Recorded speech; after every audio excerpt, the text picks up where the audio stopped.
We'll go ahead and bring our workshop to order. Honorable Mayor Pro Tem James Whitmore. Present. Honorable Linda J. Davis. Present. Honorable Samantha Hudson. Present. Honorable Alex Heath. Present. Honorable Hattie Pat Portis Jones. Present. Honorable Ulysses J. Smallwood is absent. Okay, we'll go to, First item is a public safety complex. This is a concept plan presentation. Good evening, Mayor and Council. This presentation will be by Dana Smith, our Building and Operations Director.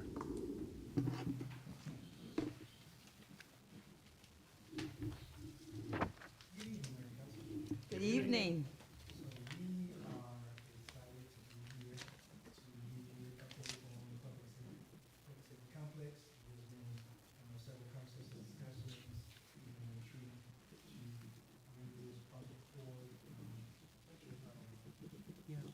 Okay, good, all right. Oh, that's Sorry. Move this project forward, and we thank you for approving the award for the architect earlier, last fiscal year, and then also for the award for the construction manager several months ago. So at this juncture, we have made some decent progress on the design, and we wanted to provide an update. But first, I did want to just introduce some of the team members from the project team that are here. To my left, your right, are representatives from GMC. They are architect, and we have Mr. Nate and David. So if the building looks, it is because of them. And to my left, we have my friend, my new friend now, we're going to be friends, Ed from Reeves and Young. If the building gets done perfectly, it's because of Ed and his team. So right here, again, we provided some concept plans of the outside, thanks to GMC providing these plans. As you can see, this is the front-facing view. If you're on Verlin B. Smith, looking at the property now, as to just give you a reminder, this sits on city property that is at the intersection of Verlin B. Smith and Highway 29. We own approximately those 8 to 9 acres. So the design has the building sitting with their front facing that Verlin B. Smith Road, and this is a view from that road looking at what would be the front entrance. To my right, you will see we have is a trellis and some solar panels right in front of the community room. To the left of that very long piece of building is where the new police headquarters will be. It's 2 stories, 2 floors. This is a close shot of the main entrance. Again, these are renderings, and what you see here is the police headquarters portion of the public safety complex. You will notice there's a canopy that kind of wraps around the front of the building, so that way any citizen or visitor can enter into the police headquarters side or the fire side without being exposed to all the elements. Right here is a shot of the front of the fire side of the public safety headquarters. It is a little bit different from what we're doing in the other stations in the fact that the bottom has where the firefighters and those that are going to be manning this station will be. The top is where fire headquarters is going to be located. To the left of that, you see the apparatus bay. We are proposing 4 bays instead of 3. Throughout the design process, we meet as a team, including the police chief and the fire chief, to go through this design. So as always with all our projects, it's an integrated, collaborative effort, and so that we don't leave anything undone or unspoken of. Over here in this view, this is just a view of the floor plan of the police side of the public safety complex. So as I'm looking at the right of the screen to my right, you'll see that there's that community center as I'm kind of doing this. And behind that is some office space with a public entrance. And then the long part is the bottom floor of police headquarters. We have talked to Chief, and we've kind of mapped out, we've mapped out where his desire of what uses for what spaces. So there's space for the fitness area, for lockers, for armory, for property storage. You see behind the building, there's a sally port. So things that we do have and things that we don't have, we'll have now once this project gets done. This is the fireside. It has a somewhat similar layout to Station 23 with some tweaks because we have to fit what we have in terms of topography on this location. But a similar layout of being, you have the equipment areas to the left, the bay in the middle, then the living areas to the right. And this is just the top floor right now of the public safety headquarters, the PD side. And we're still early in the design process, but this is what we're proposing the space allocation to be. We're taking into consideration growth, so we maybe a few adjustments. And this is the fireside. Again, talking to both chiefs, they feel like this has adequate space for them now and in the future. And this last slide is just an overview of what the site will look like. So you can see there's a entrance off of 29, a main entrance off of L&B, then a secondary entrance, really an exit right in front of the fire station bay, similar to what we're doing at 23, so that those trucks can just pull right out, hit the road, and go do what they need to do. There's also a fueling station that is at the far top of the screen. On the, We have a pointer. it doesn't work on that. Still doesn't work. Yeah, it doesn't work. This pointer won't show up on the TVs. I apologize. So if you're looking at the building, Councilman Davis, and if you go up on the screen, you'll see that kind of oval shape. Right above the oval shape is a small rectangle. That is the fueling station. You referenced entrance from Verlin B. Smith and 29, but what you're talking about is the ramp coming off of 29, not an entranceway off of Highway 29. Is that correct? So if you look at the bottom of your screen, we're actually talking about, we'll have to, of course, get this through GDOT, making an entrance so that when you're on Highway 29, you can turn right into the property.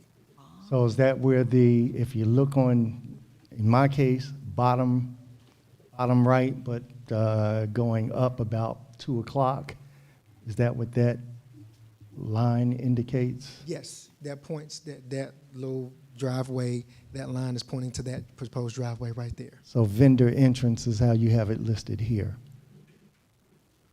Correct. But that's going to be another access way for PDFD with the Public. exception and public. Mm-hmm. Okay, thank you. So the PD/FD parking, particularly the PD parking, that will be gated. So those parking spaces you see behind the building will be secured by a gate and access control entry so that the public can't access behind the building in that parking lot. That's just for public safety vehicles. So the public parking is the spaces that you see along the front right there, closer to the road. That's for the public parking.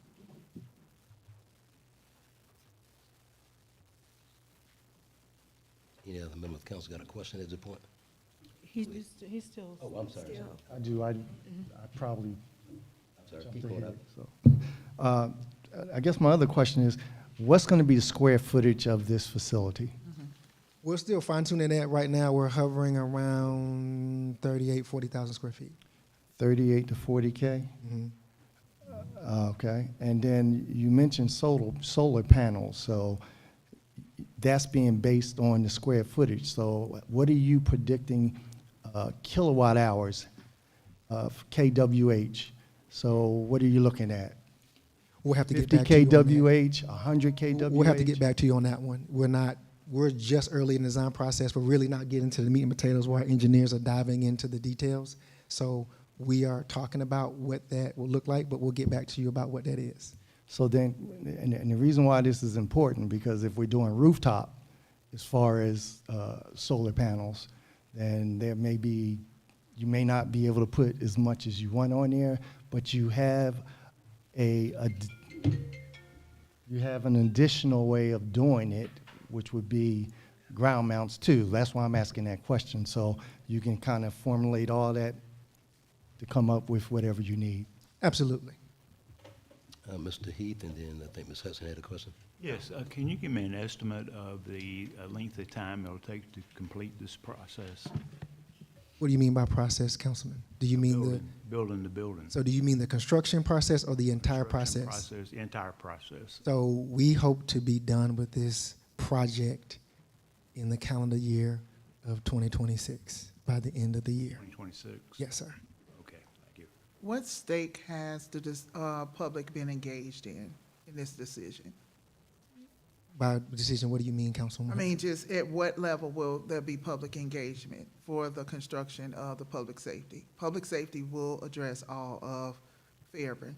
So where in the project, even after, or in this design phase going forward, how would you be engaging the public about this new entity? We can definitely work on those details and come up with a couple of engagement plan and submit it for you to look at. Thank you. May I? Could you talk a little bit about the community room that you mentioned? Yes, ma'am. The community room will serve as a space, obviously, for community meetings that the citizens in some neighborhoods like to have, neighborhood watches or HOA meetings, but also be a place for engagement for public safety with the community. I know that Chief has classes that they teach, the self-defenses classes or citizens on patrol classes. So that will be a space for them to be able to do that and not have to use another building or try to find another space. So that community room is meant to be a multi-purpose, faceted room. Okay, and have you talked or thought about features of that room, like audio visuals or, you know, the way the room is arranged? I mean, if we're going to have community meetings, there's certain things that need to enhance community meetings. So have you thought much about that? And if not, could you consider those? We have, and you'll see those as we develop the design. Yes, ma'am. Okay. And is the estimated budget for this project, and how are we paying for it? So the funding mechanism for this is going to be, I think, on the regular council session, the COPS leasing program, and that is how we are working to fund this mechanism. I believe Mr. Phillips wants to. Would you say COPS leasing? It's through a program through, if I may, Yes. Councilwoman. It's a program through the Georgia Municipal Association that's known as a Certificate of Participation. It's a bond program through GMA. There will not be a discussion on that tonight, and Bill will address that when he comes forward to talk about the bonding issues. So he's working through that process with the bond attorneys and our city attorney, but that will be the funding mechanism. It is a commonly used funding mechanism for public safety facilities, and I won't go much further than that because he can detail that, but that will be the funding mechanism for this project.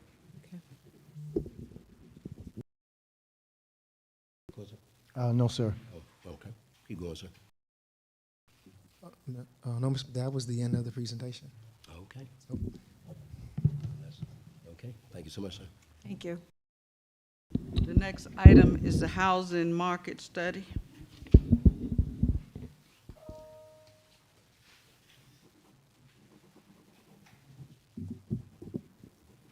Good evening. Good evening. I won't be before you long. We have the consultant here.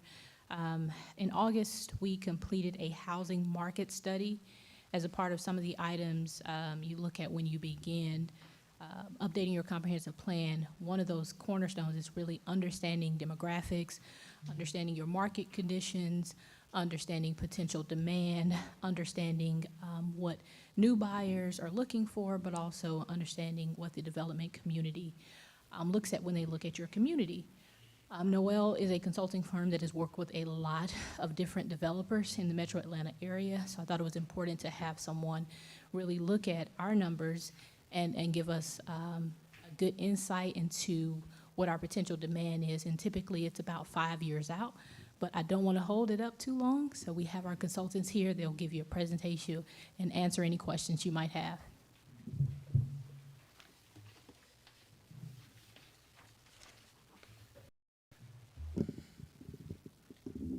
Good evening.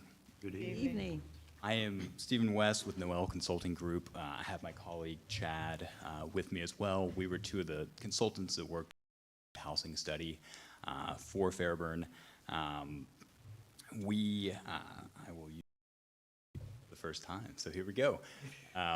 So just a little bit about Noel Consulting Group. We were founded in 2008, so we've been around about 16 years.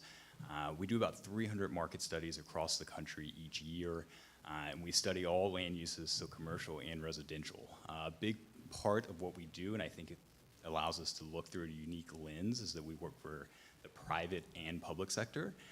As Ms. Denise was saying, that we work for a lot of developers, landowners, property owners, investment groups, but we also work on the public side for a lot of cities, counties, governments. And so we have a unique look of what both sides are kind of looking for in housing development and what local communities want, but also what developers and builders often need to build housing. And so with that, we'll jump right in. I thought about going through the 90-page document tonight. Figured no one wanted to fall asleep, so I have put this in a very highlighted form in the PowerPoint, but realizing that there's a lot of data, a lot of information in our study, I will make sure that everyone has our contact information if there are questions or comments once you have time to read through the full study, but just wanted to hit the highlights tonight with you all. And so with that, I think a big overall theme that we really thought about when we were doing this study is where Fairburn is located and the path of growth that is coming, that has come. I don't know who came up with the slogan, "Situated to Succeed," but I think it is a very fitting one for the city. Just given, and I've said this. Thank you very much. Yeah, there you go. I have said it so many times as we've talked about Fairburn. It is just, it is a very fitting one. But just one fact that I'll use, and people have probably seen this stat, but Metro Atlanta is supposed to grow by 1.8 million people over the next couple decades. And given your location within Fulton County, with being so close to Atlanta, the airport, and just so close to what Metro Atlanta offers, there's going to be people moving. And if you have the housing, they will move here. And so it's just, you're in the path of growth and what you want to do with that and how you want to look at that when it comes to housing. So that was a big theme that we took when we looked at the study overall. A big thing we also look at is demographic trends and what's happening in a market. And so we obviously drill down to existing households, looking at them. And today you have about over 6,000 households in the city today. And with that, you have, it's very diverse in terms of age, in terms of income, but a core of your city is earning between $50,000 and $150,000 each year. And so understanding those income ranges and what that means in terms of home prices, in terms of rental rates, and understanding that with future development to make sure that you have housing that is affordable to residents, but also is what they're looking for. And so that was another key point that we looked at. And so in addition to demographics, we really drill into market audiences, understanding who's renting apartments, who's buying homes, what they're looking for. And obviously single folks may look for something different than families, and they may look for something from what retired folks are looking for. And so really drilling down into what those housing types are in terms of townhomes or apartments or single family homes. And so in our report, there are multiple pages that really get into the details of these various groups. But it really helped inform kind of what we're recommending throughout our report. And so then we get into our demand analysis. We did a series of these, and really what they do is they look at historical data, and then we forecast out our trends for various markets. And so in this case, we look at for sale detached homes. For those of you who aren't as familiar with the term detached homes, it's much more of a single family home that's not detached or not attached to any other home, right? And so it's really what I think a lot of folks would consider a subdivision or neighborhood. You have a private yard, you have a private driveway. We found that there's a lot of demand for that in the city of Fairburn. As you can see here, there's about 870 homes over the next 5 years, so that puts you about 175 per year. Now there's different price points that falls into, and so a lot of them are in kind of your conventional single family home that you already see today, but we also think there's room for estate lots where they get a little bit bigger, the homes are larger, but there's also room for smaller things like cottage style homes that we really see kind of popping up across Metro Atlanta, but also just throughout the Southeast as well. So that was one look that we looked at. And then we also looked at attached homes. So on the flip side, this is condos, townhomes, duplexes, quadplexes, things of that nature. While I don't think Fairburn's going to get a high-rise condo building anytime soon, I do think there's room for townhome development. And within that, as you can see, we look at about 250 townhomes over the next 5 years in the city. I think a big thing with townhomes to keep in mind is that I think there's certain areas that they fit into better than others. So as you start to think about downtown kind of redeveloping itself, townhomes fit in very nicely there. You have some really great examples in other downtowns in Metro Atlanta to kind of look at for those kind of uses. In addition to that, we looked at multifamily apartments. For decades, Fairburn did not see a whole lot of multifamily activity. Over the last few years, I think folks have seen, specifically on Highway 74, you've had several large developments happen. We do think there is a lot of demand for apartments too. Now that said, you have a few on the book today, and so if you kind of put those in the pipeline and you look, you really have room for maybe one more apartment complex over the next 5 years if everything that's planned moves forward. But once again, similar to townhomes, it depends on where you want your density at. So these shouldn't just, I don't think apartments belong all over the city, but you do have certain areas that they make a lot more sense in. So downtown, maybe around Highway 74, areas like that. But we did find about 1,400 units over the next 5 years that we think the market could bear.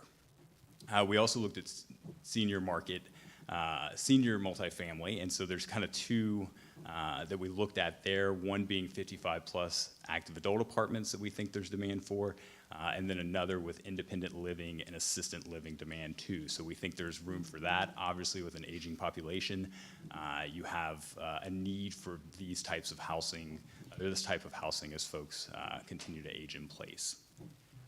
With that, we also created a land use map that we looked at the existing land use map to kind of help zoning and planning with what they're looking for. And a big part of this is just understanding where certain land uses make more sense. And once again, there's certain product that is higher density, like downtown or around your Highway 74 corridor, and then there's some that maybe is not as high density. So just looking at that and understanding where certain product kind of makes the most sense within the city. There's a lot more detail on this within the greater study, but it just shows kind of our initial take on where certain products will make the most sense within the city for you. And then lastly, we also looked, and it's not quite related to the housing study, but we realized there was a real question, a real need around grocery stores. It seems like a lot of households would like to see a new offering within the city today. And so, we wanted to understand kind of why it might not be happening now, what might need to happen in the future to see that. And grocery stores are like a lot of retail stores. They look at criterias, and often they're looking at households, they're looking at incomes, they're looking at educational attainment, they're looking at home ownership. And so really drilling down into how does the city's demographics kind of fall in line with that. And there's several grocery stores that will be challenging to get in the city today. But there are some more that may have more potential. But right now, a lot of your bigger chains like a Kroger or a Publix have kind of moved into cities around you. They kind of have you surrounded now. So understanding why they might not be coming here, it's just there's close competition. There may be room for some smaller type format grocery stores that are kind of growing like Aldi or Lidl. But some of these other ones may be more challenging today. But it all kind of goes back into the more households that you do have here, the more rooftops, the incomes that come with those households could help you gain more grocery stores. So with that, I know that's a lot in a nutshell, but that is kind of our overview of the housing study. Members of council, anyone has a question? Yes. Thank you very much for the study. I'm really intrigued by what you've presented to us tonight, and I would also like a printing of the full report, if I could, bound, so I can review that. But relative to the grocery stores, I appreciate, the Krogers and the Publix. Those are kind of lost opportunities for us, given the situation we are in now. But what are some things besides the rooftops, you know, and the income, but what are some of the things that we might be able to do to encourage the conversation, to partner with, to offer incentives to, I mean, because we're going to have to do something to accelerate the whole grocery store concept. So what are your thoughts about that?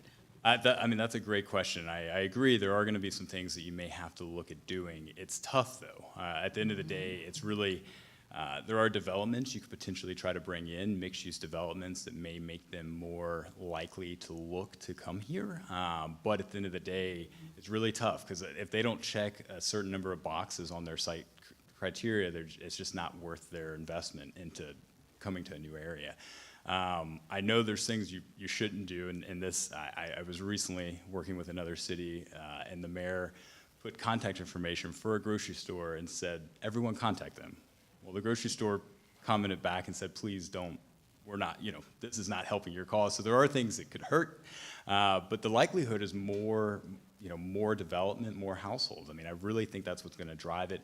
There's also with Kroger, Publix, some of those other grocery stores, if they're getting to older stores or they're getting to a point where they may want to relocate, it's figuring out where they may be looking to relocate. So if some of your surrounding Krogers or Publixes are 20, 30 years old, are they looking to get a new storefront? But it's really tough to incentivize them sometimes. It really, really is.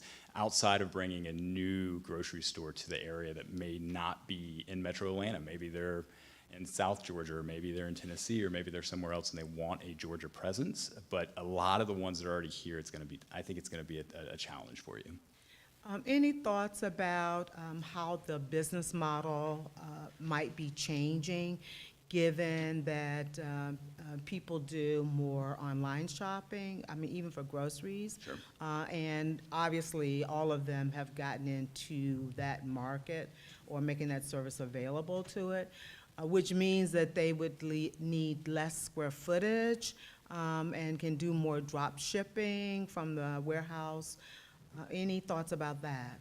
There is a lot of movement in that direction with grocery stores. I say this as someone who, I'm not a grocery store expert, so I put this out there. We study grocery stores, but not in terms of where some of them are moving forward in that way. We can look at it high level in terms of some of the site selections and whatnot. So there may be the ability to capture some of those that are smaller format grocery stores. Even the Amazons of the world are all coming to the table with smaller format grocery stores. But you're also competing with every other community around you for those same grocery stores. And so I don't know if I know the best route to incentivize them versus anyone else. But you know, I can tell you everyone has the same kind of concerns around getting more grocery stores a lot of the times and what they can do. And I don't know if there's a magic wand. I wish I knew it, but I don't think I do. Okay, and then my last question regarding the smaller square footage homes, the cottages. We're not into tiny homes as of yet, but you know, who knows what will be later. Sure. But talk a little bit more about cottages and how those developments are coming about, and what are some of the pros and cons relative to, and what areas are best situated for cottage-type communities? Sure, and what I'll add is cottages, they're not necessarily tiny homes. I know people get that in their mind sometimes, where cottage homes can be very, very small, right? And we see all these new TV shows about people building these tiny homes. These cottage-style homes are very much in like the 16 to 2,000 square foot range. So they're still 2-3 bedroom homes a lot of times, right? And so, you know, what it comes down to is not everyone needs a 4, 5, 6 bedroom home. Not everyone needs a 2-3 car garage. Not everyone wants half an acre to live on. And so we find that these really, they provide home ownership for a lot of different folks, right? First-time home buyers, maybe a couple in their 20s, or maybe it's a single person in their 50s, and they have other needs and wants, and so the cottage homes kind of provide that. I was recently in Chattanooga and touring one of these, and it was a 70-unit cottage home communities in the suburbs. And that's exactly who they were getting. They were getting young couples who wanted to purchase a home. They couldn't afford the 5-6 bedroom homes, and they didn't need the space either. Or it was empty nester downsizers who their kids moved away. They only need 2 bedrooms now. They don't need the same house. And so that's where those kind of provide. And they can still be a neighborhood. This one was, I think, 72 homes. It still had some amenity spaces, a lawn. And so it was still very much private, homes. It was just smaller lots, smaller square footage homes. And they just provide a different price point and a different housing type that folks are seeking. All right, thank you. Mr. Heath and then Ms. Davis. How about car count? Car count? Yeah, I know, and the reason I'm saying that is that the Cracker Barrel that we have on 74 Highway used to be in Union City on 138. And they shut that one down and moved it down on 74, and I'm thinking it had to do with car count. Like the traffic on 74? Traffic on 74. Sure, I mean, that's a huge thing that all retail stores still look for, especially brick and mortar stores. Traffic count is still a big key that those look for. That helps. I mean, to be honest, I think if you see, especially national retail come to town, they're gonna look on Highway 74. I mean, that is where your traffic count is with the interstate right there. So the potential, I think, for any grocery store is probably greater there than probably anywhere in the city. I just am not quite sure it's there yet, given other local offerings right outside of the city, just given competition. But certainly that's a major driver for retail. Well, I just know that we have a lot of commercial in our city, warehouses and stuff, and that the traffic just backs up. I mean, all the way from like I-85 all the way around almost to 29 Highway, and same coming from there. But then it's also a feeder though that goes into Tyrone, which is in Fayette County. Yep. And Peachtree City is right on in that area, and so like I say, that and I'm getting an echo here. But that, and I knew at one time car count had a lot to do with stuff, but is it more so with the residential homes? Because I used to be in law enforcement. When I started in 1971, there was 1,850 people in Fairburn. Now we're near 20,000. Certainly. So it is greatly increased, and we look for more because they're just clearing trees out right now, left and right, especially on Fayetteville Road where I live, to put in I don't know how many houses is going to go in there, but I'm sure they're anywhere from $300,000 to $400,000 homes. And Mr. Phillips, do you have any idea how many homes they're going to put in that subdivision? 54 is the number Ms. Brookins says are going in the project on Fayetteville Road. Okay, and like I say, I've seen that not only there, but in some other areas, out on off Bohannon Road and in that area. And also Bohannon Road, which runs parallel to 74, goes off into Coweta County, which is a lot of people living in that area travel 74 and then get over to Bohannon Road and travel home. I've lived here all my life, so that's how I know all that stuff. And I used to be an appraiser, and I used to be a mortgage banker for 17 years, and so that's how I know trends and how they're doing. But thank you so much for the information, though. Certainly. Thank you. Ms. Davis. Yes. First and foremost, I would just like to thank Planning and Zoning for coming up with the idea that we actually needed a housing market study. And believe it or not, I went through the whole packet and I read it all. And the data is just outstanding in here. Thank you. And I think it's definitely going to be a plus when we start working on our comprehensive plan and our future land use map. So I appreciate all the details in here. And I did have questions through the process, but nothing that was, earth-shattering. But I did want to ask you in reference to some of the trends, because some of the trends you talked about in here, like COVID, 19, how that affected a shift in what people were buying and what they were really looking for. Certainly. I wanted to ask you about the shift with millennials, not really interested in have to take care of a yard, a house, or whatever. They want to be able to, and with this being able to work at home trend, they'll be able to go from Atlanta to Los Angeles if they see a job in LA that they can work from home. So they don't want that stability and, you know, to be just planted somewhere. They like the flexibility. And I wanted to know how that has that been a major factor in some of the trends in reference to the homes and types It has been a major factor across Metro Atlanta, but throughout the Southeast. And we work in, you know, most major cities throughout the Southeast. It's significant. And during COVID, it was heavy. I mean, you'd go to certain markets where 75% of the people that were new there, they were moving from California or New York or Texas. They worked from home. That number has gone down a little bit. You've seen a return to office in some form, a lot more hybrid. It's not as much full-time work at you know, in your bedroom, but it's still doing a lot of the trends. Even in some of your apartments you have today, Office 74, I would dare to say 50% of a lot of those residents are new to Georgia. They've never lived here before. That was my next. And they are from California, they're from New York. One, it's a value for them. They come here and they see our rents and they see our home prices and they're thinking we're giving it away. I mean, and this happens all over the Southeast. Now, for local residents, you know, a lot of people look and they're going, someone's paying that for a one bed. But a lot of this is folks that are coming from out of the market, and they're choosing, they want to be close to a big city, but they don't always want to live in a big city. Right. And so Fairburn, once again, you know, situated to succeed, that you're right there and you have the amenities of a big city, but you have the small town feel, and so they're also looking for that.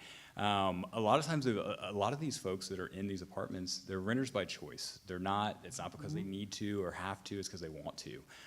And sometimes it's because they don't want to be you know, tied down to a certain area. They want to be able to move when they get new jobs. But some of them, you know, I think, you know, they move to areas, they want to live here, they want to eventually buy a home, but it's the product type right. And so I think what you'll find is folks that are living in Fairburn today, tomorrow, they're probably going to be looking at all your surrounding communities for housing types. And whoever has them, that's who's going to win those residents to kind of move in and be a home buyer. And so I think a lot of that's happening too, but definitely COVID put a big kind of shift on so many things, and we're still kind of experiencing it. If you go into new developments, especially housing developments, there's a lot more co-working space, office space. They plan around people that are going to be in their community a lot more. So that's definitely still happening out there. Right. And you touched on the other question, concern that I had in reference to 74 and the multifamily units that we have there. I want to know how many people are that are kind of in Fairburn or occupying those. Yeah. Where are the people coming from? I have a ton of information on that I'm welcome to share. It's not in any of these reports, but I have very detailed information on a lot of that.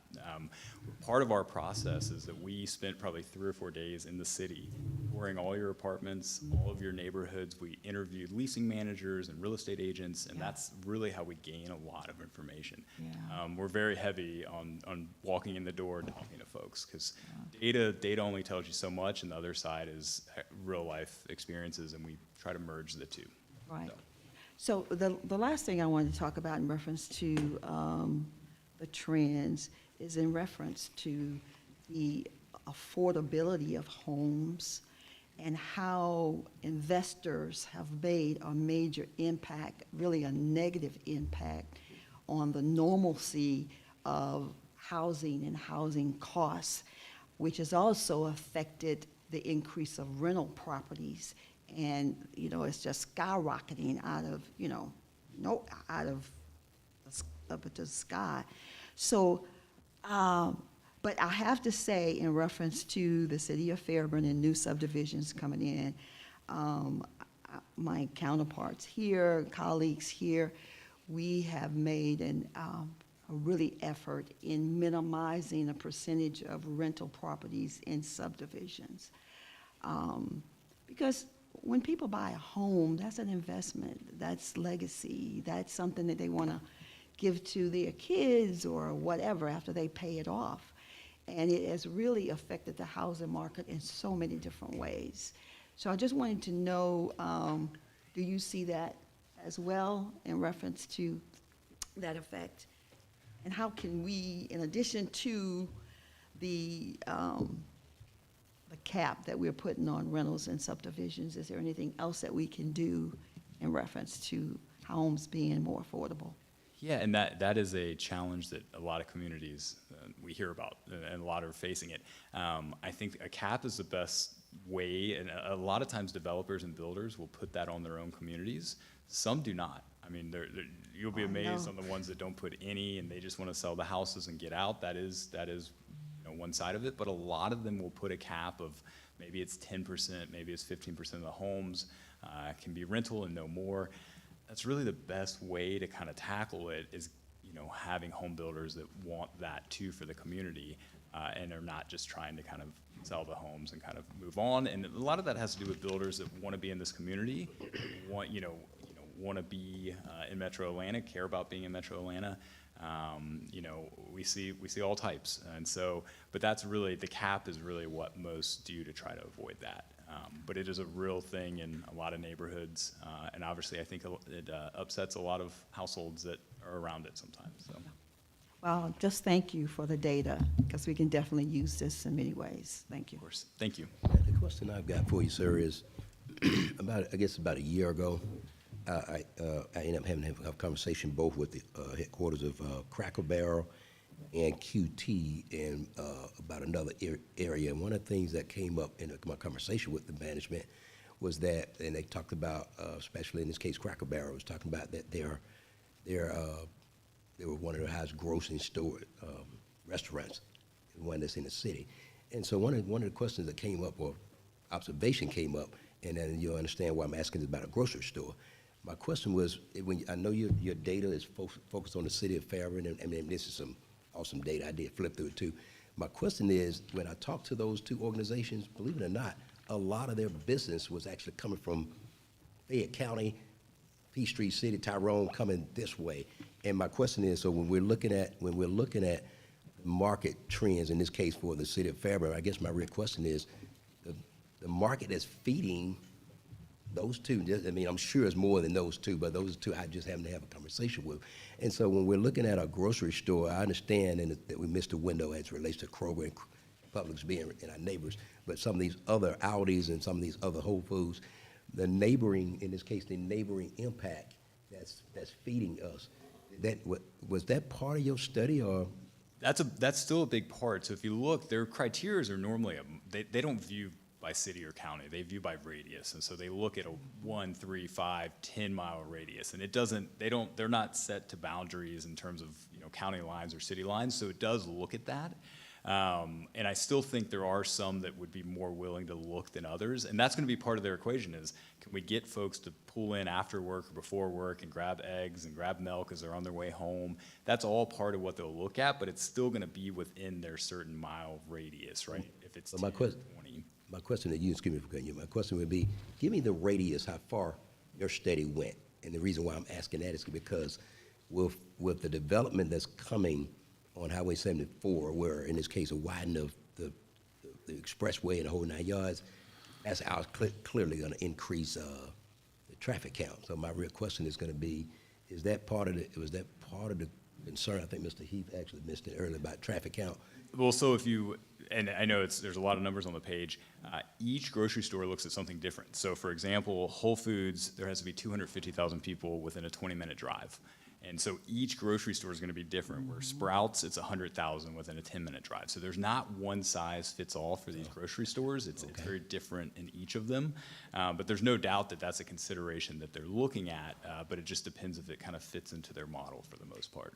And can I ask you another question too? And I want, and I know because I did a study myself, there's a couple of major stores that had a issue with where they're located because of and I'm trying to make sure I use the correct term, what is, oh goodness gracious, profit loss, I think it's profit loss percentage. In this case, in other words, members of council, what I'm talking about, the amount of inventory that actually walks out the door through theft, the whole 9 yards. There are several stores, I know, in this case, the city of Fairburn is actually, if you Google the safest cities in Georgia, you'll actually see that the city of Fairburn is actually one of the safest in this region. My question is, is that a major impact in your study as relates to what the profit loss that's walking out the door? And I know because I talked to one particular agency or a store, to be honest with you. I won't tell you who it is because I think it'll be pretty obvious what city I'm talking about. But in this case, I think I can, and they were blown away with the amount of inventory that's walking out the door. I think as a city, bringing those points, you know, if you don't have connection with some of the grocery stores, their real estate people, those are the ones you want to have relationships with and have a conversation with and just see how they feel about it. Each one is going to have different, wants and needs for theirs, but those are going to be the way that you maybe, still is probably the wrong word, but if they decide to close X grocery store in the city over, will they look here because of some of those? So I think it's building some of those relationships with real estate teams specifically at Kroger or at Whole Foods or at Trader Joe's and understanding really their wants and needs and then pointing to some of the details they may not find in their desktop, internet research, however they may do it, to get in front of you and you really say, hey, we may provide a much safer environment than the next person, or we may do this, or we may do that, and I think that's a big part of it is having some of those relationships to really understand.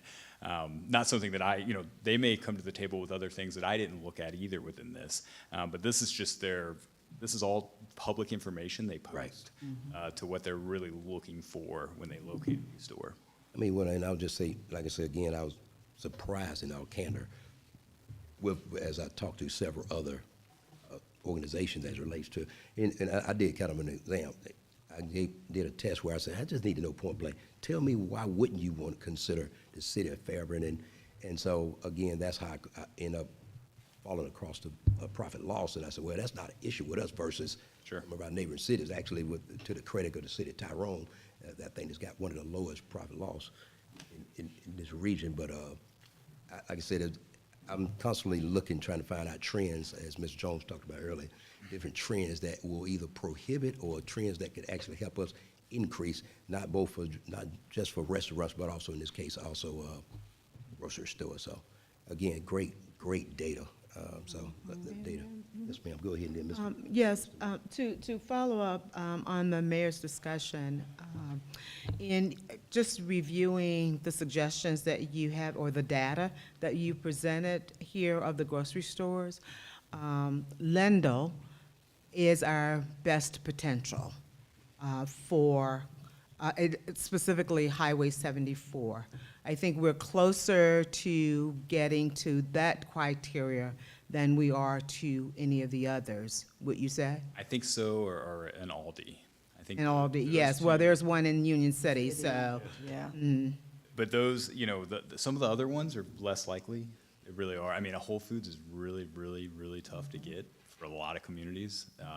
So there's certain ones that I think are going to be really tough, and then there's others that are going to be more in that. So, but yes, I would agree with that. Okay. Are there, back to the other question I asked you earlier, can we begin having conversations with Lendl specifically? And what could those conversations begin with? To at least put the idea of Fairburn on their radar screen and that would provide us with feedback so that we know some of the things that we need to try to put in place or to make happen or to accelerate or, all of that. Any thoughts about that? I think really getting a hold of them, their real estate corporate team, and having a conversation with them. Someone in the city connecting with them, having a conversation, really seeing if this is a place that interests them. I mean, they will normally share some of that once you get a hold of them. As long as you can connect with the right person who's developing in Georgia, which it's a relatively new grocery store that's been developing in Georgia, but connecting with their corporate team and understanding what they're looking for. I think that's probably your best way of kind of getting in and then understanding maybe why they're not looking here. And they may tell you, we have one plan down the street already, you know, you really never know, but I think that's your first take, is to really understand. And you know, I think you present the data to them. You know, you have Highway 70, or you have Highway 74, you have the traffic there. Is that something they would be interested in? Do you have available sites that you can bring to them and say, hey, we already have these kind of designated sites that we think will work best for? But that's probably your first step, and to start having conversations with some of these grocery stores. All right, well, I'd like to put it on your radar screen as well.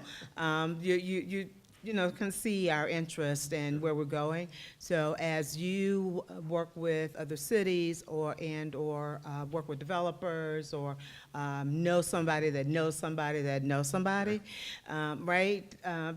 Put the bug in their ear that, hey, you ought to look at Fairburn.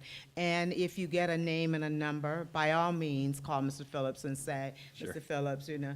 And so I think we need to work this in parallel, and that we need to really begin those conversations now.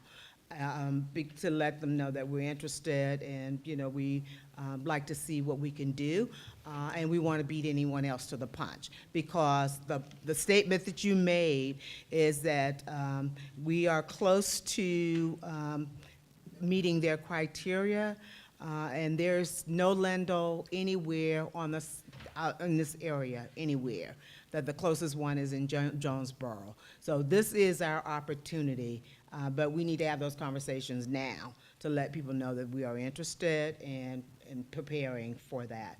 So I'm challenging all of us to begin those conversations, including our consultants. Sure. Okay? Yes, ma'am. All right, thank you. Ms. Whitmore? Yes. Again, thank you for the presentation, and as you can see, a grocery store is a hot topic in this region. That's why I put it at the end. Yes. And some of my colleagues have already alluded to various conversations, so I won't be redundant and go back there. But what I will say is, yes, COVID hurt us in 2019, because both Aldi and Lendl were major considerations that we lost out on, all right? But I think that this city has done a real good job in rebounding with a lot of the things that were put in place, and now where we stand to be as of now, because we're continuously building, all right? So we know that this is a place that people want to come to and want to live, work, live, play, all right? So yes, as my colleague just alluded to, whatever you can do to continue to put Fairburn in the forefront, it'd be a great deal. My question to you is, do you attend some of the national conventions in reference to grocery stores and other businesses? We do attend various real estate ones. I wouldn't say there's a specific grocery one we go to. A lot of them, you know, we'll go to ones that are very specific on office development or retail development or mixed-use developments. And so as parts of those, grocery stores are often part of mixed-use developments across the country. And so they're always a piece of that when we go to some of those. That said, there probably is a grocery conference somewhere in the world that I don't know about and don't attend. Most of it we experience as parts of kind of a mixed-use development. Okay. Well, I am aware that they do occur. Yeah.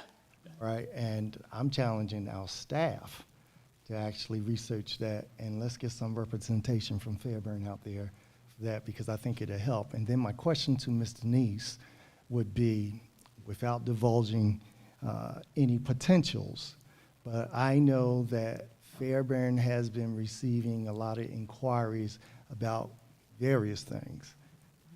Is there someone along the lines of a grocery store in that mix?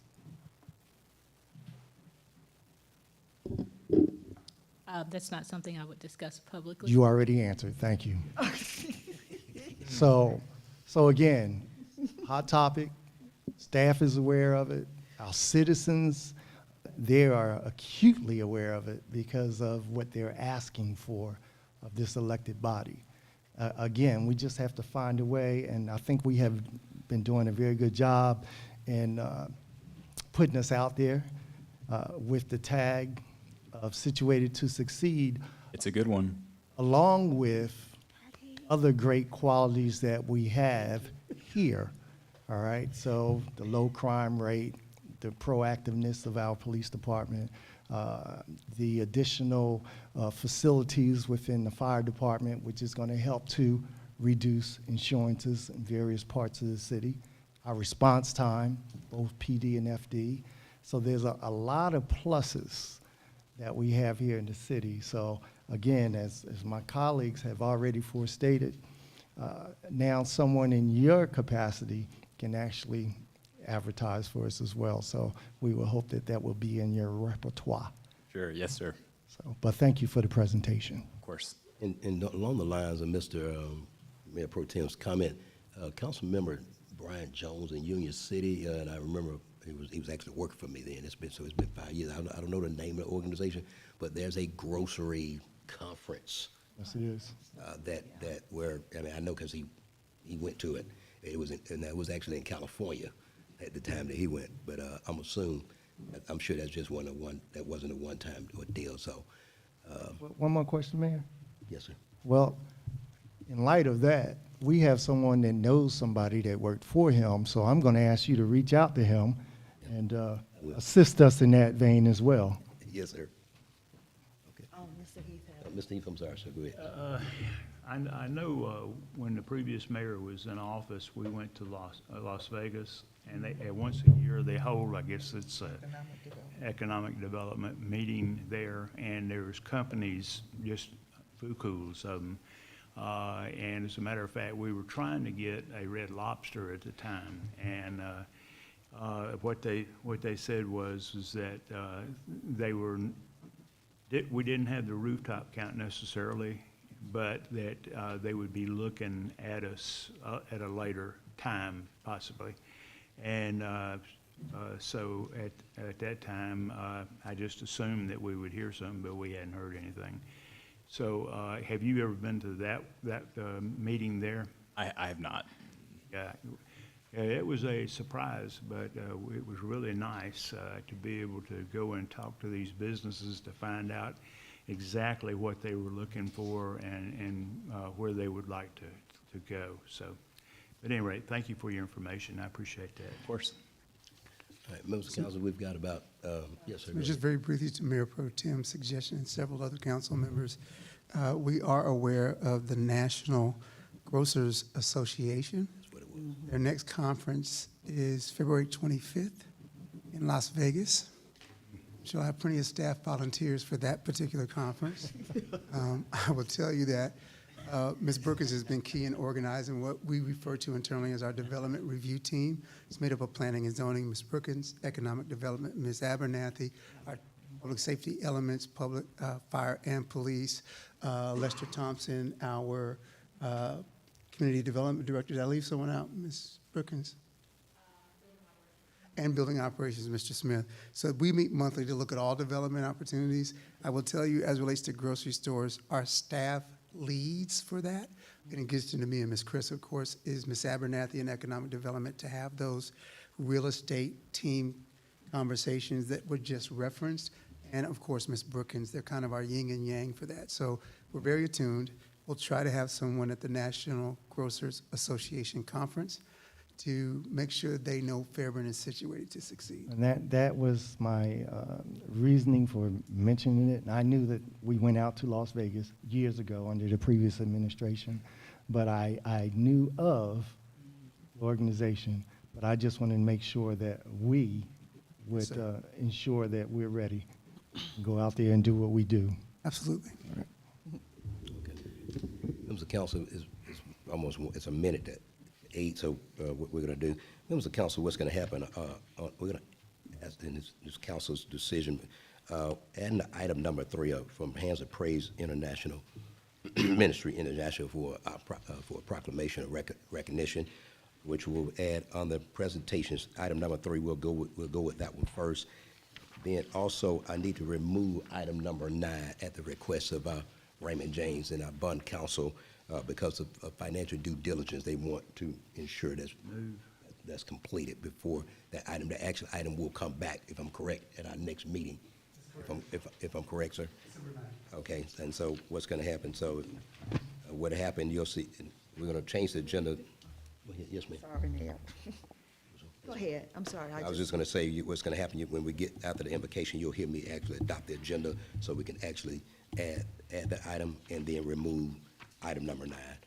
And at our next meeting, you'll see adoption of the agenda moved up. Okay, so number 9 will come to before us at the next meeting? At the next meeting, yes, ma'am. Okay. So, with that being said, I guess we can get ready. It's 8 o'clock. Yeah. 7 o'clock. I mean, oh, goodness. Oh. Okay. Are you ready? Yes, ma'am. Okay. Your Honorable Mayor Pro, If somebody's tall enough in the room, we can actually fix that clock for me. Okay. Okay, go ahead. the Honorable Mayor Pro Tem James Whitmore, Present. the Honorable Alex Heath, Present. the Honorable Samantha Hudson, Present. the Honorable Hattie Portis Jones, Present. the Honorable Linda J. Davis, Present. the Honorable Ulysses J. Smallwood is absent. Absent. Mr. Mayor, you have a quorum. Okay, thank you so much, ladies and gentlemen. At this time, would you please turn your cell phones to the silent position, if you will, and then Pastor Gary Taylor of Open Word Christian Ministries will please come forward for the invocation. Let us pray. Father, we thank you for your auspicious grace and tender mercies that you lavishly bestow upon us each and every day. As a mayor and council go into these meetings on this evening, we pray for leadership. We pray for guidance and wisdom, the ability to judge correctly and follow the best course of action based on knowledge and understanding. And we thank you for that wisdom manifesting itself tonight for the safety and the well-being of our fair city. In your name we pray. Amen. Amen.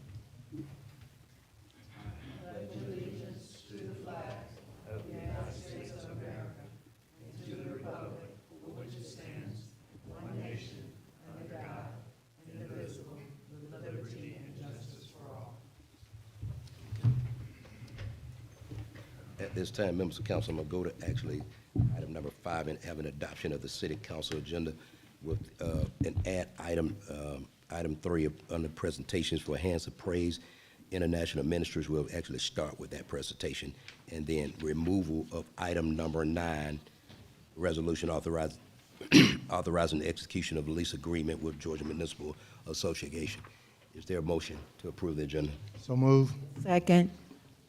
All in favor, say aye. Aye. All opposed? That motion carries. So our first presentation will actually be Hands of Praise. I saw that pastor comes in. Oh, go ahead, sir. I didn't see.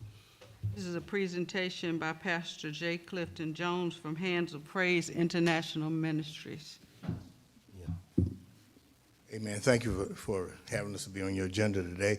It's our pleasure to come to you today and to thank you and give great gratitude towards you, the city of Fairburn, council member, and Mayor Avery, which walked along the long journey with us. We just celebrated our 25th year. Number 25 highlights the importance of forgiveness and also restoration in human relationship, just as God extended his grace to us by Christ Jesus. And this year, our recipient is Mayor Pro Tem James Whitmore. Amen. Awesome. Thank you. And it reads,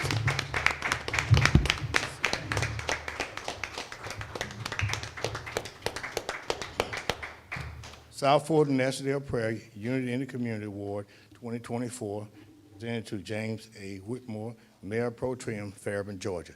Thank you.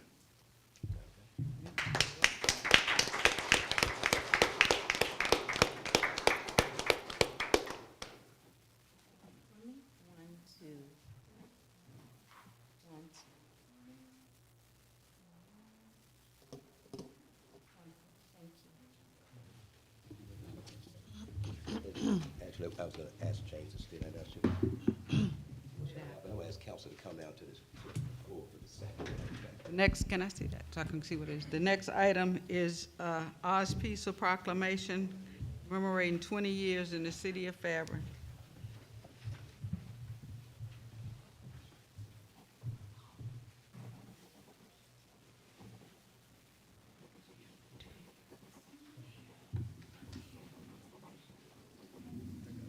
Thank you.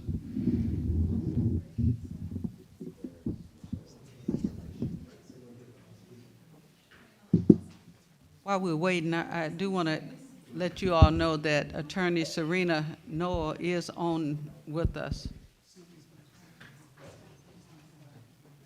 Okay. Ladies and gentlemen, what's going to happen is, Ms. Sylvia Abernathy will actually accept this award on behalf of the owner of Oz Pizza, Chris. Chris travels a lot, and it's just really was hard trying to nail down a date that he actually could be here, where the whole city council could actually endorse him publicly. And so I'm going to just, in this case, I'm just going to show it publicly what it is. If you could zoom in on that or not. Okay. But in this case, ladies and gentlemen, it's a proclamation in recognition of 20 years of Oz Pizza, whereas the city of Fairburn has established a historic commercial district to promote a vibrant downtown for its residents and visitors to display its character, appeal, providing opportunities for restaurants and places to enjoy. And whereas it is the vision of the mayor and the city council to create a thriving historic downtown that provides access to a diverse array of retail restaurants, and whereas Oz Pizza, established in 2003 in Fairburn's historic commercial district, has emerged as a significant contributor to the development of the downtown community, fostering partnerships with local schools such as Landmark Christian Academy since its inception, and whereas the owner-operator, Chris Wiley, has invested in continual support of Main Street programs, and as a member of the Fairburn Downtown Development Authority and Development Authority of Fairburn for several years, and whereas Mr. Wiley established Oz Pizza to be an ongoing place for people, creating a sense of place in Fairburn, and has contributed to a sense of belonging and pride, whereas people from all parts of South Fulton region come to and enjoy the highest quality of food and excellent customer service. And now, therefore, I, Mario B. Avery, the mayor of the city of Fairburn, along with Mayor James Whitmore, Mayor Pro Tem James Whitmore, and council members Linda Davis, Alex Heath, Samantha Hudson, Hattie Porter Jones, and Ulysses Smallwood, do hereby celebrate and proclaim November the 4th, 2024 as Oz Pizza Day.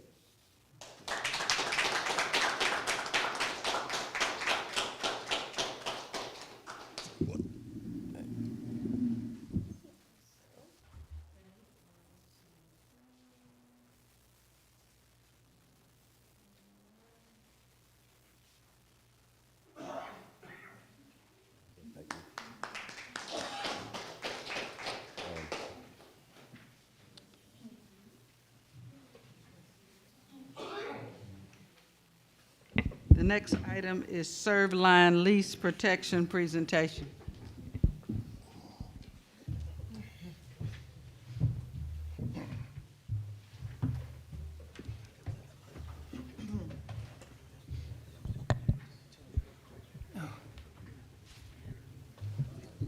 Okay.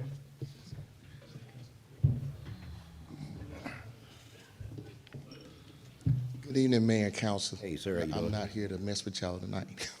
Forgive my voice. I just wanted to come introduce to y'all, since she was going to be presenting. This is Miss Chelsea Logan. She is our operations manager with the utilities here at City of Fairburn. She has been a great asset to the team, a great benefit. Can't even start to list all the things. So she really hit the ground running. She's got a background in the financial industry. So I just wanted to give you all heads up, great things to come from her. This being one of them, you'll be seeing her some more. Okay, great. It's Miss Logan. Welcome. Okay, thank you.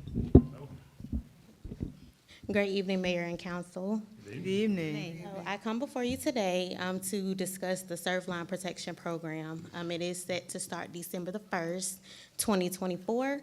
And the updated program was presented and approved by Council October the 23rd, 2023. So the purpose of my presentation today is to provide the benefits, the differences, the monthly costs, and who will service the City of Fairburn customers for this leak protection program. On your screen, you will see the pamphlet that was sent out to all City of Fairburn customers on October the 1st. It provided detailed information in regards to the program and how to opt out for individuals who did not want to pay the monthly cost for the program. So for the Surfline Leak Protection program, it is not an insurance to the City of Fairburn customers, but providing an optional leak adjustment service that is insured by Hanover Insurance Company and is approved by the Georgia Rural Water Association. During approval of the updated program, it was agreed to opt in all eligible customers, as the previous feedback was that they were unaware of the previous program. Leak adjustments may be provided once every 12 months, which is a parallel to the current leak adjustment policy that the City of Fairburn has. In addition, it will provide reimbursement up to 2 consecutive billing cycles, and it is encouraged that if a leak is identified on the side of the resident, that they repair it immediately, and if they are unable to find a licensed professional, Surfline can also provide that assistance for them as well. Benefits. The residents can receive up to $2,500 payment towards a qualified leak. The bill must be increased by 2 times the normal average, and it can be a crack or break. The program is kind of similar to a home warranty that you would purchase for your home, but it does not have a deductible. The difference in this program than the current City of Fairburn leak policy that we currently have is that it covers running toilets. Water and sewage is also in that cost, and so currently we only give a leak adjustment for sewage. The check is paid directly to the City of Fairburn, and then the customer is only responsible for paying their average bill. So in today's time, the customer is actually responsible for paying the whole entire bill, and then they have to be in good standing before they can receive a leak adjustment with the City of Fairburn. The rates for a residential customer, it is $2.88 per month. Commercial single occupancy, that's more like our McDonald's, that's some of the businesses right here on Broad Street where they're in the houses but they're doing business, that's $8 per month.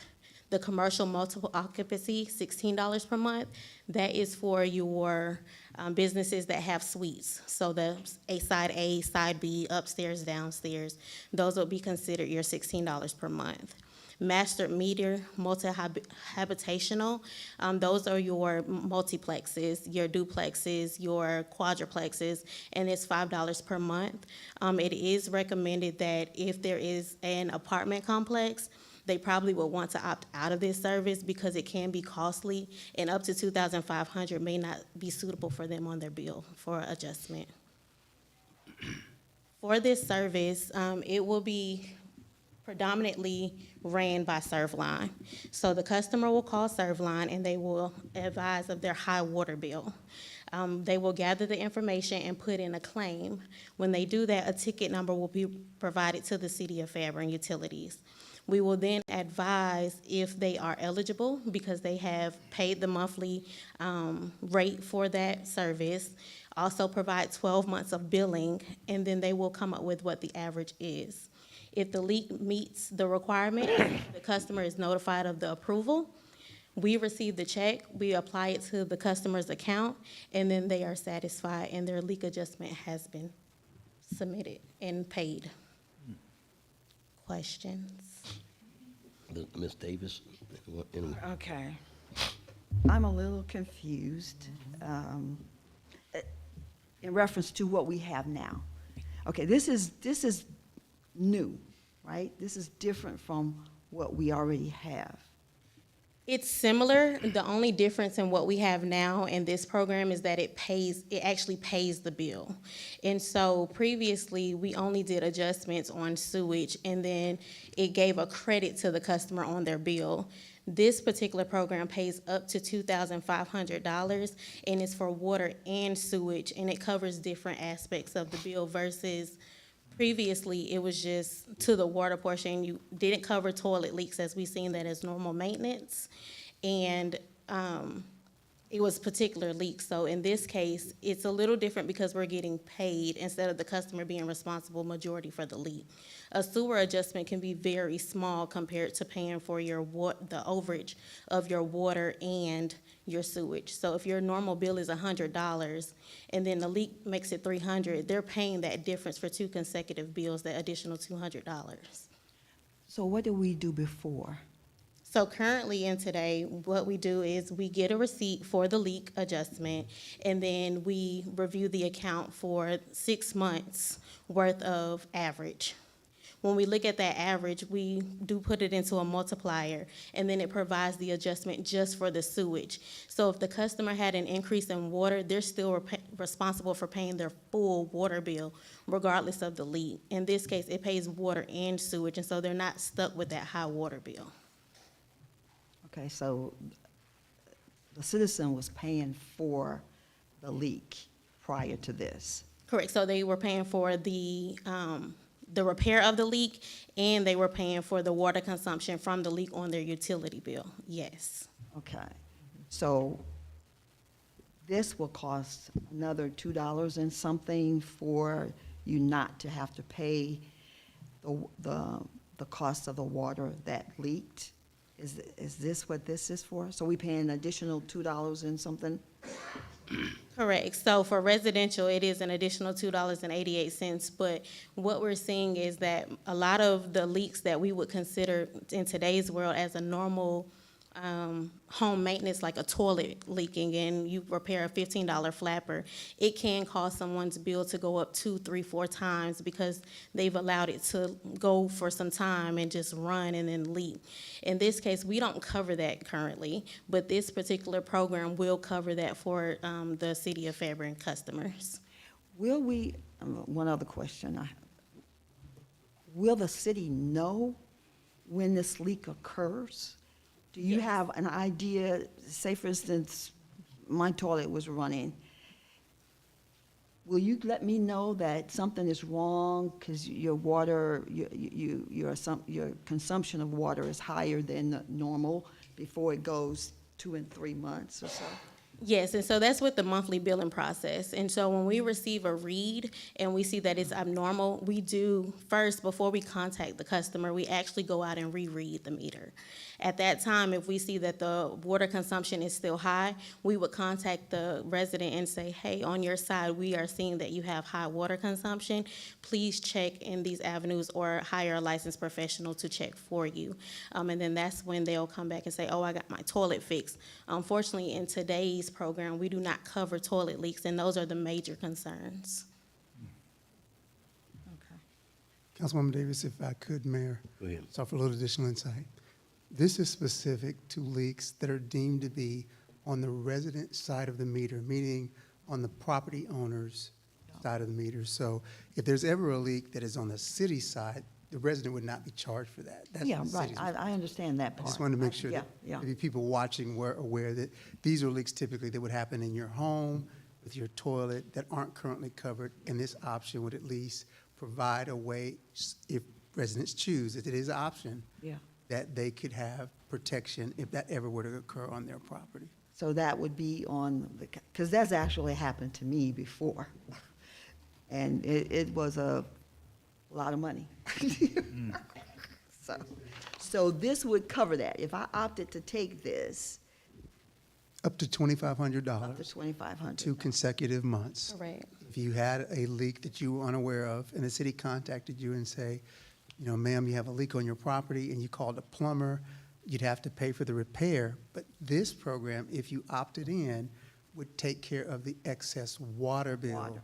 that resulted from that. Okay, it's just the water, not. okay. Water and sewer. Water and sewer. Water. Water and sewer, either or. Okay. When your bill went up because you had a leak that you weren't aware of, Mm-hmm. and instead of you having to not only pay for the repair, but also try to pay the increased bill, this program could potentially provide an option where up to $2,500 for 2 consecutive months, it would pay that increased bill for you.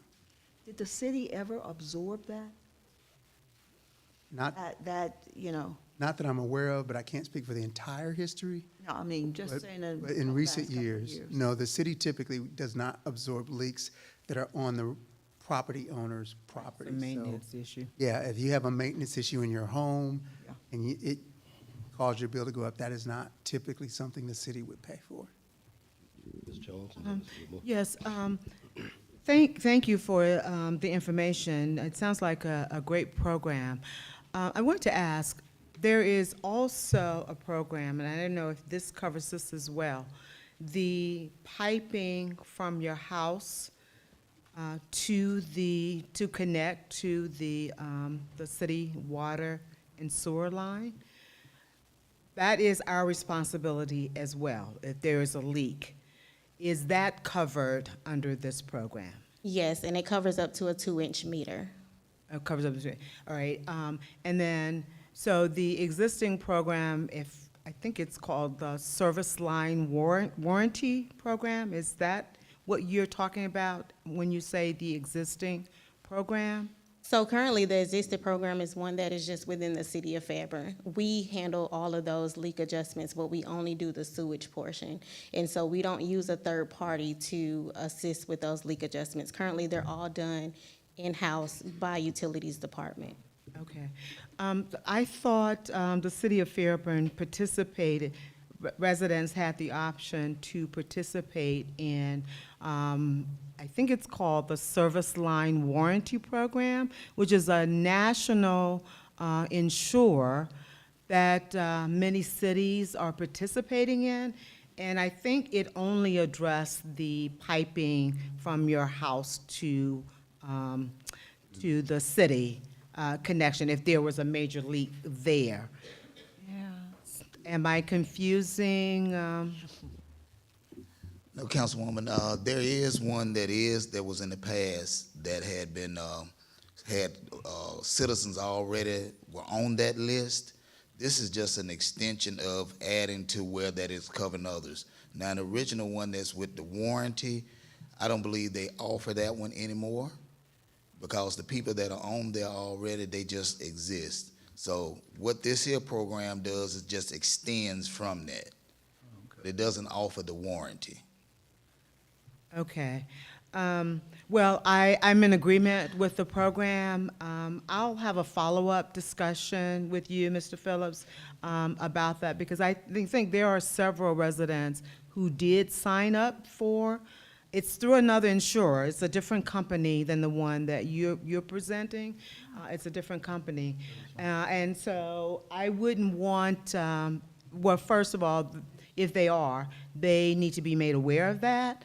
And two, to know if this truly is a replacement or if this is an addition to, right? So we just need to get clarity on that. But I'll follow up with you on the exact name. I just have to review some notes of mine to make sure. But it's a great program. And I would also ask that we do constant communication about this program and the benefits and the participation. You know, we're having a discussion tonight. It'll show up in the newsletter the one time, but you will still get residents who will say, I didn't know anything about it, I didn't see it. And the only way that we can rectify that is with frequency, that we just have to just remind them that it exists, and especially the decision to opt out. Okay, you're going to be automatically opted in, but you have a right to opt out, and people need to know that on a constant basis. So if we can ask, we could do that for, 6 months or a year, if possible. But otherwise, great program. But I'll follow up with the other one just to make sure that one is replacing the other, or the one is covering the other, that there's no duplication. All right, thank you. Whitmore? Yes, so staff, if you contact GMA, this was a program that was brought to the city of Fairburn after going to a GMA convention, and some of our citizens may still have that warranty service, but it's something that, oh my goodness, I think it was even when Mayor Avery, one of his previous terms, it was brought before council, voted upon, approved, and some of our citizens may still have it. Ms. Hudson, you had a question? How many do we have opt-in in total? So, well, you're saying currently today, how many people are opted in? Well, it will be all of the eligible City of Fairburn water and sewage customers. And so that number was over 5,000. But recently, on a daily basis, we do get a list of all the ones who want to opt out. And so we're still getting that list because it will not be effective until December the 1st. Okay, so once it becomes effective December the 1st, just an email to council, the number you started with opting in, and the number to date where the amount that's opt out, so we can get an actual count of that. I think this is a great program. Talk to you, thank you so much on Friday for your great customer service. My pleasure. And I probably will be using this soon. Thank you. My pleasure. And just so for the people that are listening right now, that they're listening and saying, how do I get it like tomorrow? Let's give them a real quick.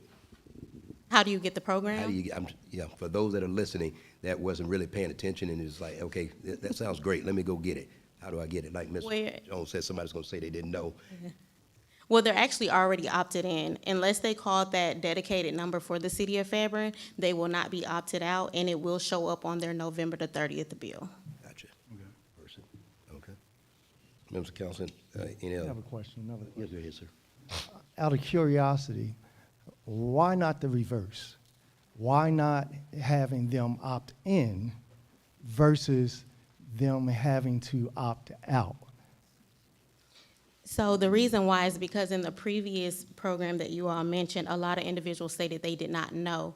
So we rather if you don't know, we automatically put you in it, and so that if you do have a leak, you're already covered, versus on the backside, if you don't know and then you want to opt in, there is a 30-day grace period, and then you will not receive coverage for your leak that happens during that time. So let me be that devil's advocate. You have too many of our citizens that do not do social media, do not do Facebook, do not do the police Facebook, barely look at the city's website, all right, and barely read the monthly newsletter that goes out, all right? So you still gonna have those that are in that gray box area, fixed income individuals, that now they opt into something that they didn't know about. So that's why I don't understand. To me, it should be the opposite way. Whereas those that know about it would opt in. Understood, and it was actually mailed out too to make sure that it was transparent across the board on October the 1st, and it had the City of Fairburn logo on it as if it was a bill that came in the mail, and so that they would know that it came from the City of Fairburn. So we made sure that we took all avenues regardless of social media too. I would love, somehow, we should be able to get a true reading on people that are aware and not aware. I mean, we have various other tools that we can use. I mean, you're able to do the, you know what I mean, the phone thing. Yes. So thank you for that suggestion, Mayor Pro Tem. We can actually use our phone listing to communicate that way as well. As Ms. Logan just mentioned, it's already been mailed separately to every billing customer. We will include it in the bill, the newsletter you referenced that goes in the bill that comes out between now and November 30th. So they'll get several pieces that come to their home that have that in there. But to your suggestion, which we will adhere and follow, we can do a robocall to make sure that they receive it that way as well, and let them know that they need to opt out. If they don't want the $2 a month coverage, that we'll make it as clear as we can that you can opt out. It's not mandatory. You simply have to call that number and say, I don't want that coverage, and you will not be charged those $2 a month. So what I'm going to use as an example here, I'm all the way in Maryland, the state of Maryland, and I get a phone call on a Sunday from a citizen that's talking about a utility bill. And I said to him, text me your name and address and everything else. And his first comment to me is, I'm retired, I'm on a fixed income, I don't do social media.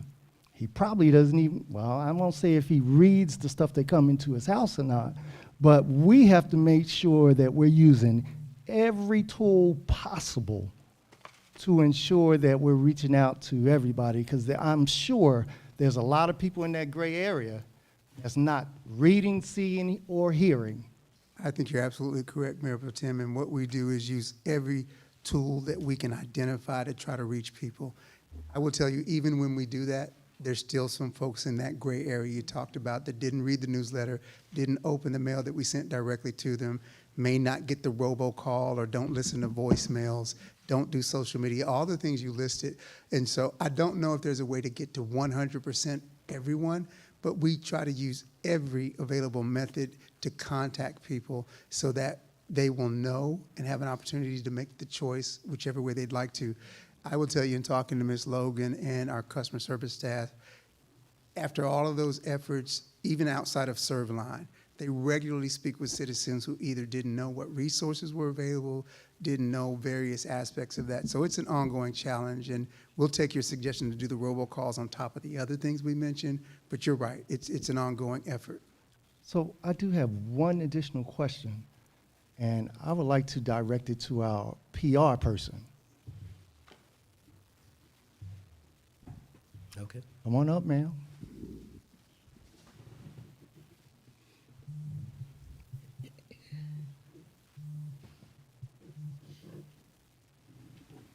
I'm a firm believer in thinking outside the box. You bring a special gift, okay? I read your writings, all right? And it's clear, concise, understandable, okay? So other than the tools that we're currently using, even for this program, and other than adding robocalls, in your mind, what else can we do as a city? And I know I'm putting you on the spot. If you don't have the answer right now, please bring it back to us, take it to the city administrator, because I think it's going to take everybody on all walks of life in the city of Fairburn to add what they know, what they think, what it should be, in order to make sure we're reaching everybody. That's a major problem, not just in the city of Fairburn, but throughout the continental United States, where we're doing things in a silo, and is not, I'm not saying we did this in a silo, but my explanation is we do things in a silo, and then when people come back and say, wait a minute, you just added X onto my bill, I don't want that, I didn't understand that. There was no real understanding of what was being, and I'll say forced upon the client, because it should be the reverse. So I would just like to hear from you in the email to mayor, council, and city administrator. What else is there out there that we can do as a PR person? Well, I think, and thank you for that, Mayor Pro Tem, and good evening, Mayor and Council as well. Good evening. I think to Councilwoman Hudson's point, as I've been listening throughout these couple of months, community engagement is definitely an avenue that we need to hone in on and explore more deeply. And I think that we will begin to start seeing a lot more engagement from our community, not just on social media, not just on increased engagement on the website, but even at our community meetings, even at our events. I think that's an avenue that we haven't explored yet, that we definitely need to focus in on. So, and my example of that would be what happened at the end of last year when we were going up on utility rates, and it was implemented in January. And we had a swarm of complaints and concerns because we didn't have that community engagement, right? And I think we're still doing the community engagement on a quarterly basis. Is that correct, sir? That's correct, Mayor Pro Tem. They're called Fairburn Forums, where we go to various areas of the city. We move it around different sectors of the city and invite residents to come. The brief format is a couple of updates from department directors, and then the vast majority of that Fairburn Forum is to answer questions, listen to comments from our residents, just to engage, to hear what they may be thinking, because oftentimes they have questions we haven't anticipated or comments we've not heard before. So that is still going on a quarterly basis. One of the things I've seen in the past, and I'll talk to Ms. Howell about how we could do this, is leaving an open invitation to all of our homeowners associations to say, if you would like someone from the city to attend, either virtually or in person, your next homeowners association meeting, we're always amenable to doing that so that we can meet our community where they're already meeting. So that if there is a meeting scheduled and they want someone from the city just to speak briefly or to maybe come and field questions, we can certainly do that as well. So those are the types of things, and that's just scratching the surface. That's not everything. Correct. But the types of things that we'd like to begin to add to Councilwoman Hutton's request that we have better, more consistent, more regular community engagement. Okay. And that would be great. And just FYI, usually the end of year is when most HOAs have their meetings. So you should be able to reach out to a large amount of them during this time of the year. Thank you so much. Thank you. Thank you. Okay. Next, oh, go ahead, ma'am. Thank you so much. Thank you. Council will go to a public comment. 30 minutes will be allocated, available for public comment. Each speaker will be limited to 3 minutes. However, a speaker may transfer his or her 3 minutes to another speaker. No speaker shall be permitted to speak for more than 6 minutes. Further, in the event, if there's more than 10 speakers that desire to speak, we'll go down to 2 minutes. Issues raised at this time are generally referred to the city administrator for review. Responses will be provided later. Ms. James, how many speakers do we have? We have one speaker, Mr. Ernie Banks. Come on out, sir. That's Brooks, man. Oh, Brooks, I'm sorry. Okay. I get, you know, that was a famous baseball player, was it not?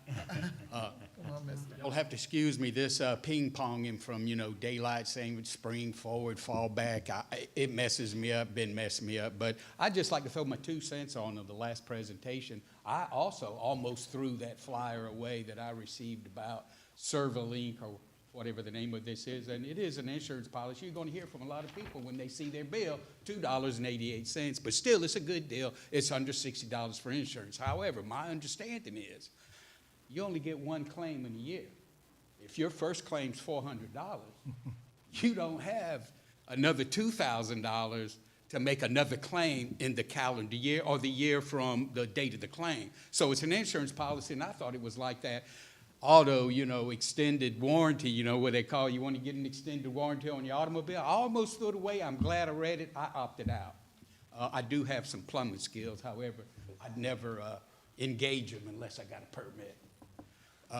I'd like to just bring up a couple of things about what happened last time. I hope with the improvement with the Mario B. Avery Park that we have some room for some raised beds for our senior citizens that still like to, you know, dig in the dirt. You know, you'd be surprised how a couple of tomato plants, those little cherry tomatoes, people call them tomato, and a couple of those, you could feed the whole neighborhood, and they are the best tasting tomato. Maybe some peppers or whatever. If we had some raised beds or a little garden spot included with the dog park and the exercise equipment, that'd be great. I can't speak for them, but it wasn't that long ago where a couple of 100 years, all of us were scratching in the dirt trying to dig out a living and grow things. And I think it's an innate characteristic among a lot of people. I think Pike Nursery, they tap into it, you know, come and play in the dirt again. So anyway, also, I'd like to talk about, there was some discussion in last meeting about a sidewalk over at the proposed development on Milo Fisher 92. There's already a sidewalk there, yo. There's a sidewalk. The sidewalk starts from downtown Fairburn. It's on the left-hand side. If you're on 92, headed for Oakley Industrial, when you get to Pine Street, Milo Fisher, it changes over to the right-hand side. There's already an existing sidewalk there. So just to let you know. Also, my understanding with the approval of the blighted property ordinance, I'm a little concerned because there was some discussion about, you know, if he's going to take 5 people to file a complaint or just one person can do it. People are afraid to speak up. And my understanding is that, well, I really don't know. And that's why it's important that when the mayor asks for, he's ready for a motion, don't say so moved. Robert's rules themselves discourage that because it's not clear. The motion needs to be stated or it needs to be stated. I make the motion. Thank you, sir. I sure appreciate you. You are quite welcome. Thank you. Go ahead. Go straight to our agenda item. Okay. First item is approval of a sole source agreement with Trans Systems on I-85 at SR 74 Interchange Project. Staff has recommended that mayor and council approve the sole source agreement 85 at SR 74 Sonora Road Interchange Project for $300,000. Good evening, Mayor and Council. Good evening. Sir. Trans Systems is the design consultant for the I-85 at State Route 74 Interchange Project through an agreement for professional services with the City of Fairburn as the project sponsor. The original professional agreement with Trans Systems was approved on January 12, 2015. It actually expired on December 31st, 2018. However, after several amendments, the agreement through the required GDOT PDP process, the current agreement amount is $2,982,320.04. Now that we've finished the design for the project and the project has been awarded, GDOT wants Trans Systems to provide the construction services for the project. As a project designer, only Trans Systems can provide these requested services with no other option available. As such, if you recall, at the last City Council meeting, the funding for this has already been approved through a supplemental agreement to the project framework agreement with GDOT, so it's already funded. So with that said, I'm requesting approval of the sole source agreement with Trans System for construction services for the I-85 at State Route 74 Interchange Project. Any questions? Members of council, you have before you item number 3 that was read by the city clerk. Is there a motion to approve? So moved. Is there a Second. Motion is made and second. Any questions or comments by council? Seeing none. All in favor say aye. Aye. All opposed? That motion carries. Thank you. Next item is a purchase of a 100 kVA portable generator.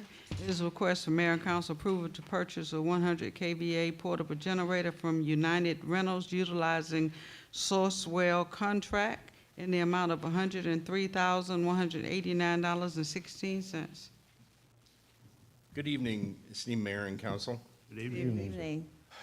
This 100 kVA portable generator that staff is requesting will allow multiple uses of portable power by our various departments for special events, parades, music venues, entertainment, parks and recreation at various locations. Finance has reported an expenditure of $15,531.79 in FY24 alone. This generator will also give the city the added capacity of emergency power to our city buildings that do not have backup generation on site by a port on each building to allow for connection during power loss in emergency situations. The Electric Division is working in collaboration with the buildings director in adding appropriate equipment at each needed location to make this, a reality in FY25. The portable aspect of the generator will also make the possibility of providing power to remote areas as needed or at temporary emergency shelters from natural disaster. Staff recommends that mayor and council approve the purchase of this Sourcewell 100 kVA portable generator, not to exceed the amount of $103,189.16 to support recreation and emergency uses. Mr. Council, you have an item that was read by the city clerk, item number 4, the purchase of a 100,000 kVA portable generator. Is there a motion to approve? So move. Is there a second? Second. Any questions or comments by council? Go ahead, Mr. Heath. Is this a new generator? Yes, sir, it is 100% new. Well, the reason I was asking is it's, United Rental is who you're allegedly buying this from, correct? Yes, sir, but they're an approved Sourcewell. So is this like an extra unit that they had that's brand new and never been used before? No, sir, from what I understand, they ordered it. They ordered it. You mean they ordered it and they didn't need it and so they're selling it to you? So United Rentals sources rentals, but also source new equipment for municipalities and governments. Through the Sourcewell Cooperative Agreement, they're able to do that nationwide. So this was a piece of equipment that they were able to provide new that wasn't just spare, but they actually are in the business of providing equipment to governments, municipalities, and education. I didn't know that. Mhm. Okay, thank you. Mr. Whitmore, and then come to add it, go ahead. Okay. Good evening. Evening. So help me to just bring this to a real reality. Third Fridays, we lost power. Stayed down for about an hour or so. Yes, sir. But with the thoughtfulness of electrical department, fire chief, you went out and you got probably the same thing that we're talking about purchasing. Is that correct? It's going to be somewhat larger, sir. Somewhat larger. And it's portable, so it can be moved around for wherever we need those emergency electrical services. Yes, sir, it is a towable unit. Okay. Thank you. Ms. Jones?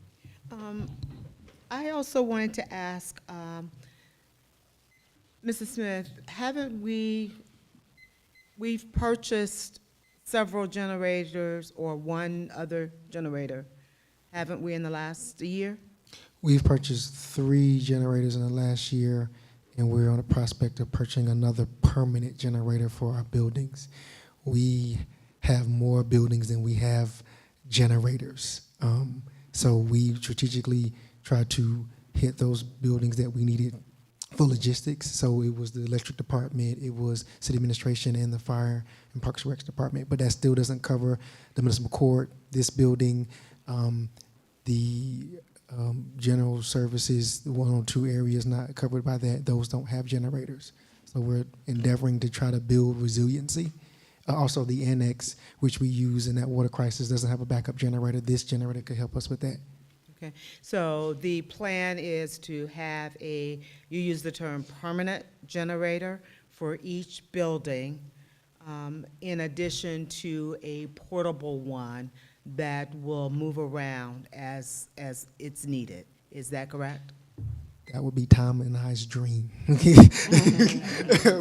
But yes, ma'am, we hope to try to have that resiliency with all of our facilities so that the city can operate when the citizens really need us in emergencies, and that this generator can do emergencies, events, and other things, and then our buildings are secure with backup generation power.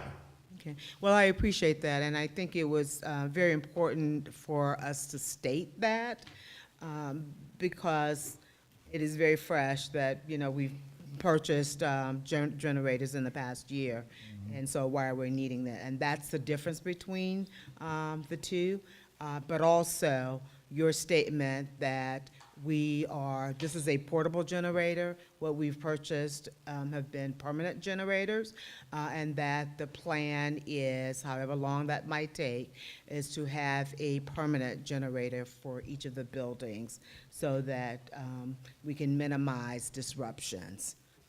Also, I'll just add, Councilwoman, on the new project that we do, we incorporate backup generators in those designs. Fire Station 23 will have one. The Public Safety Complex will have one in that design scope of work already.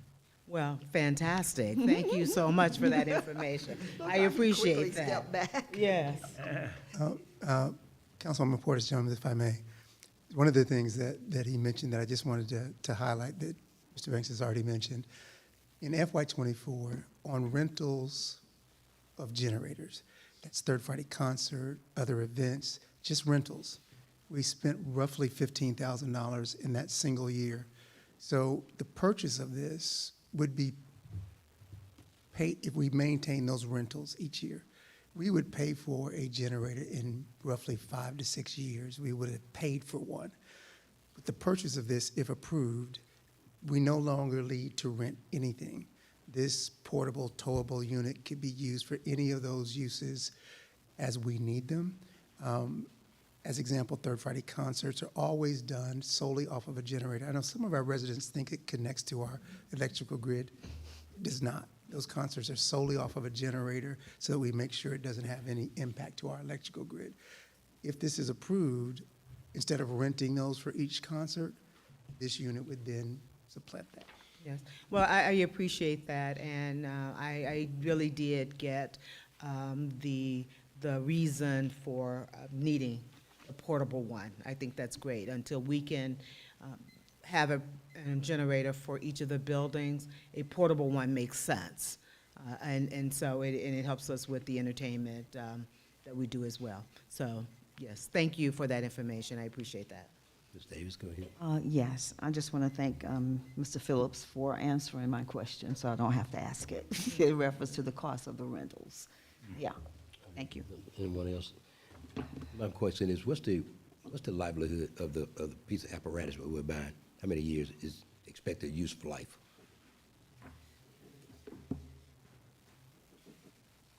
Yeah, so we're going to take really good care of this and brand new piece of equipment, so we're at least 10 years plus. 10 years? Mhm. Okay. Okay. Go ahead, Ms. Hudson, go ahead. Yeah, since this is gonna be used all around the city, what line item is this coming out of the budget? Utilities? Yes, that's correct, Councilwoman. Okay, and so why did we decide that it come from utilities, since it's gonna be a general purpose use for the entire city?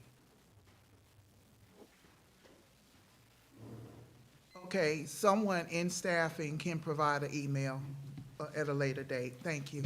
Well, may I I would think because utilities, we provide the electrical service for the city, right? And it is, and when there is an outage, it is our electric department that's responding to that, right? So point of order, Hold on. because I wasn't done. Okay, I'm sorry, Okay. I thought you, go ahead, you still got the floor. It's general purpose use, and I understand where utilities come from and that utilities provide electric, water, and sewer. I just asked the general for cost purposes. It's important to know if we're using this overall for the entire city, it's being billed to the utilities budget, right? When we did the FY 2025 budget, did we put that under utilities? Was that there? Councilman Hudson, I believe so, but I don't want to state that definitively until I Okay. go back and look at the budget. Thank you. I believe this was included in the FY 25 budget as proposed and eventually approved by council. Thank you. So again, a staff member, just send that information over. Thank you. Yes, ma'am. Ms. Jones, back to you. I'm done. Oh, okay. Unless there's any other questions from council, seeing none, all in favor say aye. Aye. All opposed? That motion carries. Thank you. The next item is approval of task order number 150 for integrated science and engineering for City of Fairburn sanitary sewer inflow and infiltration upgrades. Okay. Amount not to exceed $78,200. Good evening, Mayor and Council. Good evening. All right, the Water and Sewer Department bringing forth this task order, 150, which encompasses a sanitary sewer I&I upgrade study. This task order will be phase one of a plan to prevent inflow and infiltration into our sewer system. For purposes for the audience, inflow and infiltration, which we generally call I&I, is when rainwater or any other water than sewage is entering into a sewer system. It causes the sewer to dilute and lower the efficiency of treatment. It also increases the sewage volume so that it's outside of design capacity. Our sanitary sewer I&I study was completed in 2017, and some areas were identified as needing to be cleaned and some needed to be rehabbed. ISC will review these areas and develop recommended upgrades into two of the specific areas of concern in this phase one portion. Now with the city developing at the rate it has within those years, this is a standard practice to have this study done again for the purpose of future planning. So staff is asking mayor and council to approve task order 150 with integrated science and engineering for the city of Fairburn phase one sanitary sewer I&I upgrade for the amount not to exceed $78,200. Members of council, you have before your task order number 150, integrated science engineering. Is there a motion to approve? So move. Second. The motion is made and properly second. Any questions or comments by council? Can I get who made the second, please? actually, Mr. Whitmore, I thought made the second. And then Mr. Heath made the motion, and then Ms. Hudson, go ahead, you got the floor. Yes, I'm curious to know about our sewer improvement for this year. What did we expand in resources to improve water and sewer? Do you know? Not right off, no more than we've been fixing leaks and whatever comes up as emergency situations. But this is somewhat of a plan that we can identify. Rather than react, we be proactive in identifying them, put them in our in our future planning, and then we can plan better on identifying these areas where the integrity is bad and poor. So this is gonna give us proactive and not reactive, because you talked Yes. about future leaks. Yes. Which brings me to my next question. Is there a plan to invest wholly into water and sewer for FY 2025? If so, what are those projects and the cost assigned to those projects? Well, one of them that we're trying to expand in, and this here is the model for that, as well as the next one that's coming up on the agenda. This is the model for being in that proactive situation, is to, like we said, we have two areas, Elder and Strickland, which has been where they might need some upgrades due to a few of the subdivisions that are coming there. And we have City Lake, which is right off of 74, in which most of the lines are just ground level, and there are ponds and so forth. So that is the likelihood of a lot of the I&I that's going into the system. So we want to get those as the main ones. So we're planning those now with this particular identification here. You've had your eye on the total water and sewer of Fairburn improvement for many years now. And these are the projects that you talked about. Do you foresee projects that we need, that you know we need to move forward with as soon as possible, that are not in line right now? Well, these will be the first ones to start. Okay. Okay, and moving forward from there, we do have some other side programs that are preventive, like root control, which keeps roots out of the system. So that's ongoing as well. Okay. All right. Thank you. Okay. Did you have to, I didn't know he had. I was just going to lend a little bit of more. God, if you could introduce Substance. yourself. Hey, good afternoon. I'm Scott Thompson, or good evening, Mayor and Council. I'm with Integrated Science and Engineering. A little bit to answer your question as to what was done in the previous year, a lot of proactive, at least from our standpoint, with what we were contracted to do. We did perform a update to the water system GIS map, which is, you'll see on the next agenda item, is the building block to the water bottle. That was a project that was completed, as well as the sewer system GIS map. And then we also have been working on the water system side, the lead and copper inventory project that met the EPD requirement that was just this past couple weeks ago. Okay, thank you. Ms. Davis, go ahead. Yes, I just want to know when and what is phase two? If this is phase one, is phase two the next item on the agenda, or? Phase two is yet to come. We're going to accomplish this one first, and then we're going to progress on to phase two. Phase two encompasses about 4 to 5 more areas that have been identified. Okay. They're Washington, Mullis, Malone, Fayetteville Road, Poplar Street, and Pinehurst. Okay. All right, thank you. Mr. Whitmore? Yes. I know that in the past, we had a very comprehensive list of things under utilities. So for major projects, I think my colleague just hit on it a little bit, but for these major capital projects, okay, it sounds like you have some, but they're not considered the majors, or am I wrong with my thinking? I would just consider them critical. Critical, okay. So I know in the past, we have had, or this body, has seen a list, holistic list of major capital projects. And making sure that the funding source was there for it. I know we just went over the budget, approved the budget, and some of these things were in there, but I know that we still have not even started to scratch the surface on some of the things that we need to have done. My question to staff is, what major projects, major capital projects list do we have for utilities, which is going to encompass a lot of things? I understand that. And then also the funding source for this, because I know that there was some ARPA money that that department had that's going back into the previous administration, where we have to show that we use that money for those particular projects. I would just like to have some closure on where we're at in that process. Thank you, Mayor Pro Tem. We can certainly provide that via email in very short order, specifically as it relates to ARPA funding. I know that there were lift station improvements that were part of the ARPA funding that were completed so far. I would tell you that as it relates to this specific item, it is a prerequisite to have an I&I study completed for a lot of different projects that are on that list. And we can also provide the capital improvement budget that was included in the recent budget approval by council.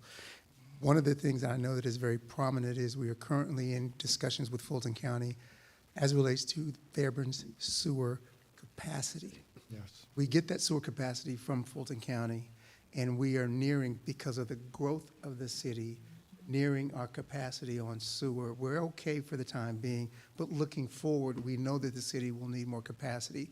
So there are two parts of that. One is that Fulton County is about to undertake an expansion of their Camp Creek sewer facility so that they can have more capacity for all the cities they serve.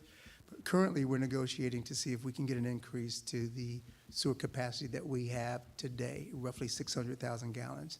In that discussion with Fulton County, one of the things that they require before they give you more capacity is this I&I study, because they want to know that there's not a lot of other things coming into the sewer system that should not be there.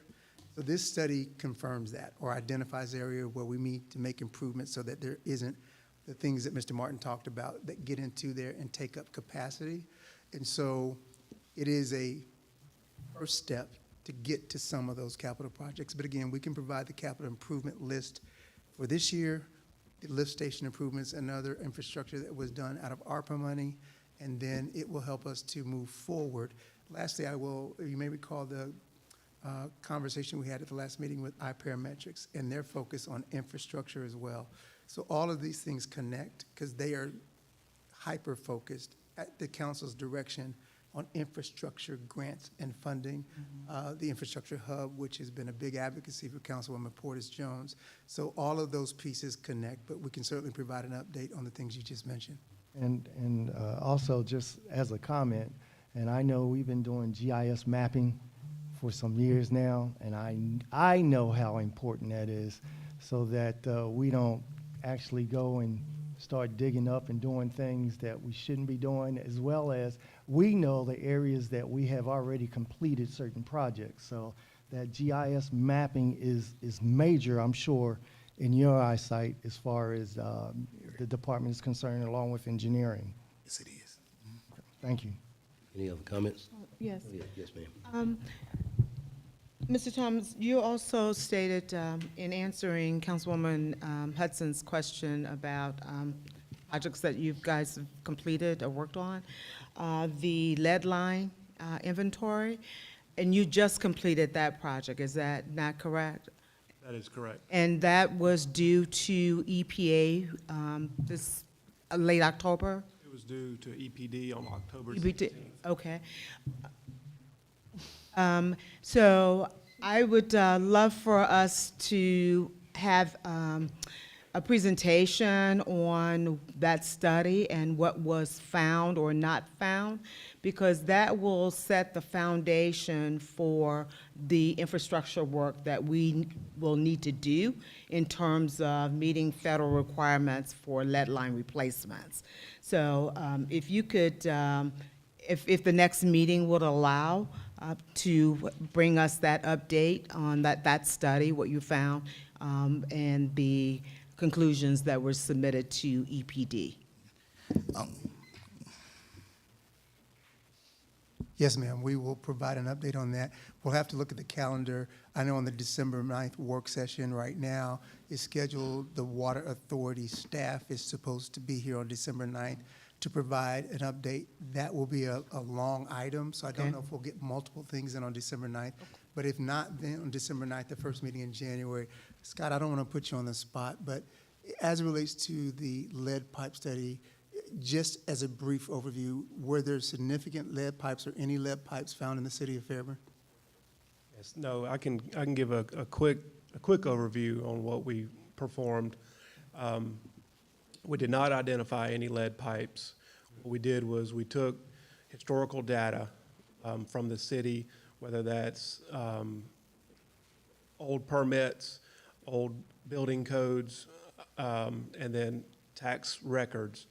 And we identified any structure that was built from 1990 and prior could be lead. Anything post 1990 is when lead was outlawed, so they were ruled out as non-lead. We were there was about 6,500 accounts in the city, water accounts. We were left with about 4,500 unknowns after that initial look. So we took a broader look and we performed site inspections in the meter boxes at the residence, looking at the pipe coming in and the pipe going to the residence or the commercial, and did a magnet test on anything that looked either galvanized or lead, and the magnet yielded no lead in the system, and so that's what was submitted to EPD. Okay, well, that is great news. So then our issue really will be about size of piping, right? In terms of infrastructure, focus, and replacement. Yes. Generally, that is correct, but I'll defer to Scott and his engineering assessment. It is. Anything that was 2 inches and larger automatically is not lead. That was another piece of that puzzle. Another key piece of information we used to identify these were the meter replacement program. There was very good documentation on what was found when those meters were replaced. So we had those as supporting evidence as well. Okay. Well, yes, Mr. Phillips, you were going to respond? Yeah, I was simply saying that to your previous point about pipe size now being an area of focus, now that we've had this study completed and we're reasonably confident that there is not a lead pipe issue in Fairburn based on what Scott just shared, that allows us to turn our focus to other infrastructure issues that we can address now that we've reported to EPD that that work has been completed. It did not find any lead pipes.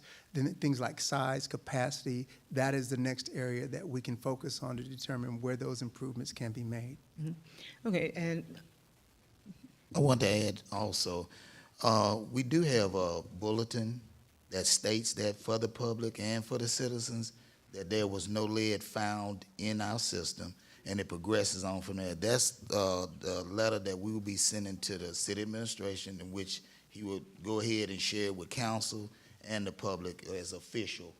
That's what it is.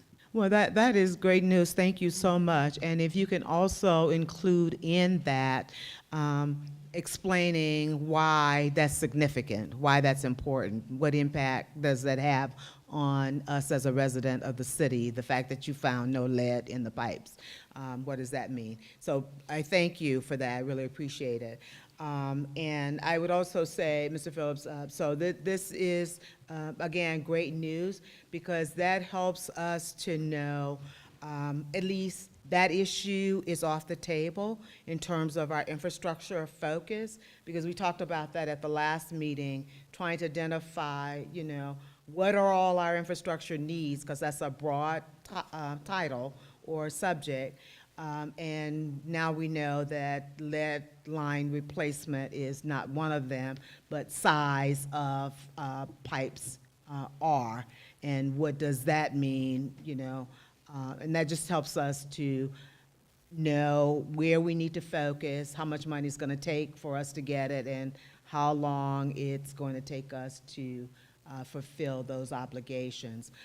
And that is also good for us to know as we go out and about, and we're talking to various other cities or, you know, to our connection with the, you know, state and federal government, that helps us articulate what it is that we need and to help identify additional resources to help us in completing these projects. So. And thank you to you as council members. In several previous dialogues, several of you as council members have stressed the lead pipe issue and that we needed to have a study done to ensure that we knew what our circumstances were. So we took that direction from you as elected leaders, and that's what resulted in, by the way, you approved the study for the lead pipe as well. But that's what led to ISC and Scott specifically being able to do that work. So appreciate that direction from council, and that's gotten us to where we are. Not to mention it was a federal mandate. That too.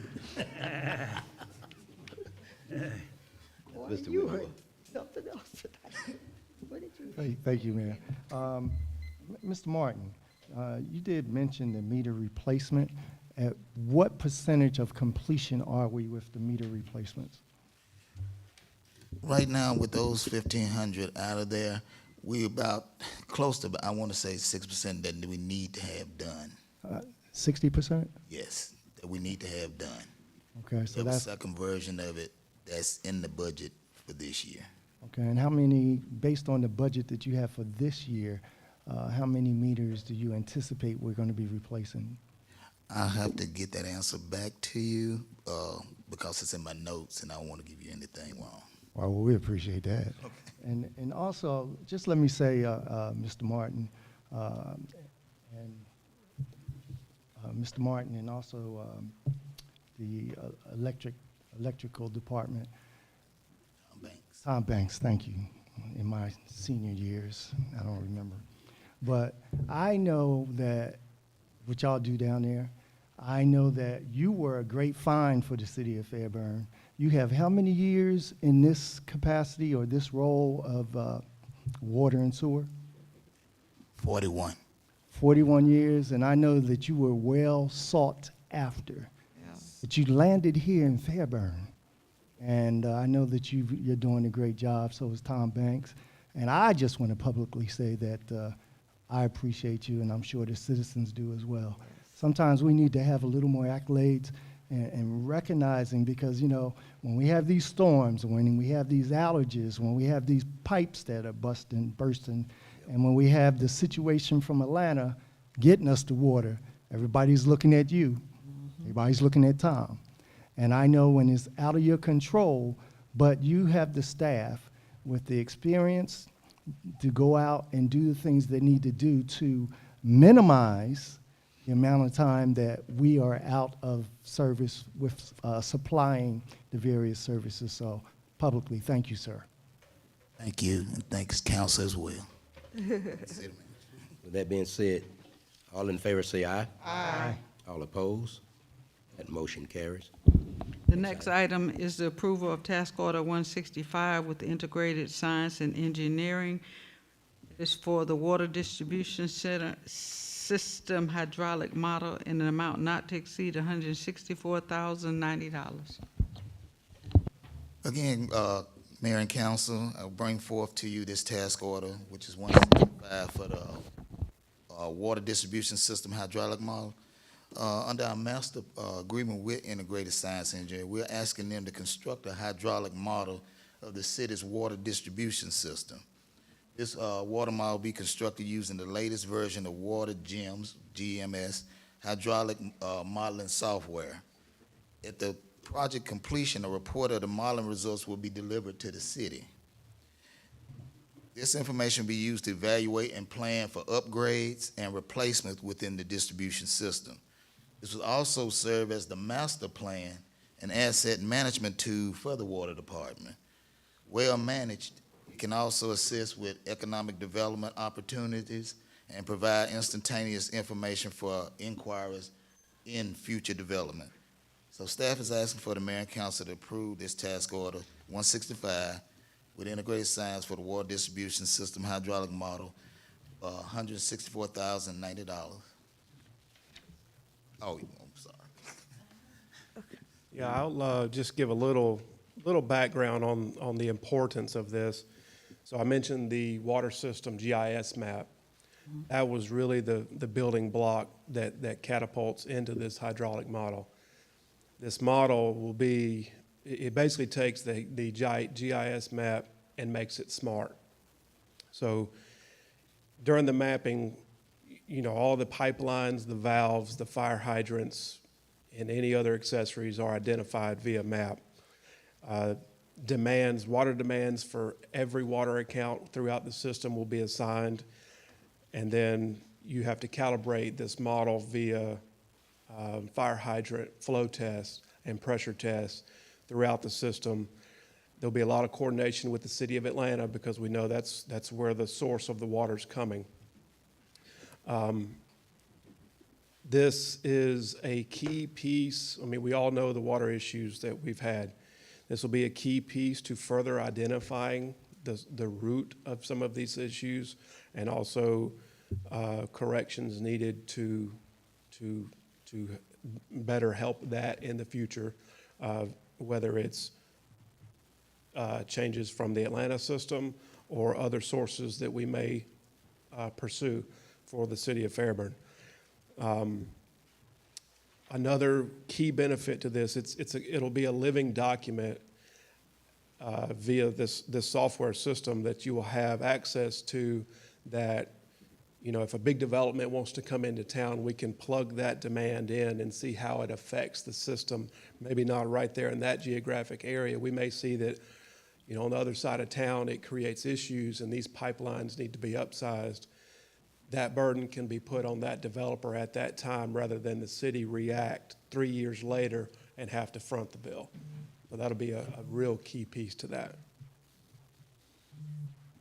Members of council, you have before you task number 165 of integrated sciences. Is there a motion to approve? So moved. There's a second. Second. Any questions or comments by council? Go ahead, Ms. Davis and Mr. Heath. Yes. Yes, Scott and Mr. Martin, I've heard that how important this model is, and reading under your task 5, hydraulic model development, it states that you have to compare the SCADA data from the city of Atlanta for the calibration process. And you also stated that the city of Atlanta is going to be a major part in getting this done.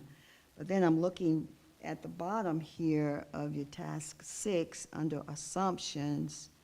It is saying that the city of Atlanta has readily available, that's if the city of Atlanta has readily available current and historical SCADA data on all pumps stations. Understanding, I don't know, city of Atlanta and their water issues, will this cause a major problem with what we want to do to get everything done? Will it be a setback, or will you have to wait until Atlanta gets caught up to what they need to do to assist the completion of this project? Thank you, Councilwoman Davis. We've had previous discussions with Atlanta throughout this issue with the water pressure, and they are aware of this project that you guys are pursuing and have wholeheartedly agreed to cooperate, have given us the phone numbers to the direct field people that we will need to access that data when we need it. So we generated this proposal prior to those conversations, so those assumptions are in there. But since we have identified. Okay. Yes. So that's been taken care of, basically. Okay, thank you. Mr. Heath? As you may know, the cities of Union City, Fairburn, and Palmetto are looking to start their own water authority. And by doing so, with us spending, $164,090, will there be an additional $160,000 cost once they put that into motion? No, sir. This would likely be a piece that would be required for each of the 3 cities within that authority on your own. So it will be used either way, whether you go with that avenue or another avenue. It's useful either way. I know they're looking to pull water out of the Chattahoochee. Yeah, at first it was the Bear Creek Reservoir, and so then they went away from that to the Chattahoochee River. And like I'm asking, is it going to be a phenomenal cost once that is permitted or whatever like that? So, Councilman Heath, if come I up with could, this? and I'm going to ask Scott to chime in here with some details, but what this does for Fairburn is, we talked at our retreat back in the spring that we were looking at other options beyond the Water Authority and beyond Atlanta. So Yeah, you recall that discussion. I want to go in a lot of details about that. But we're looking at other neighboring jurisdictions that may be able to provide a source of water. For any of those options, this hydraulic model study is a benefit.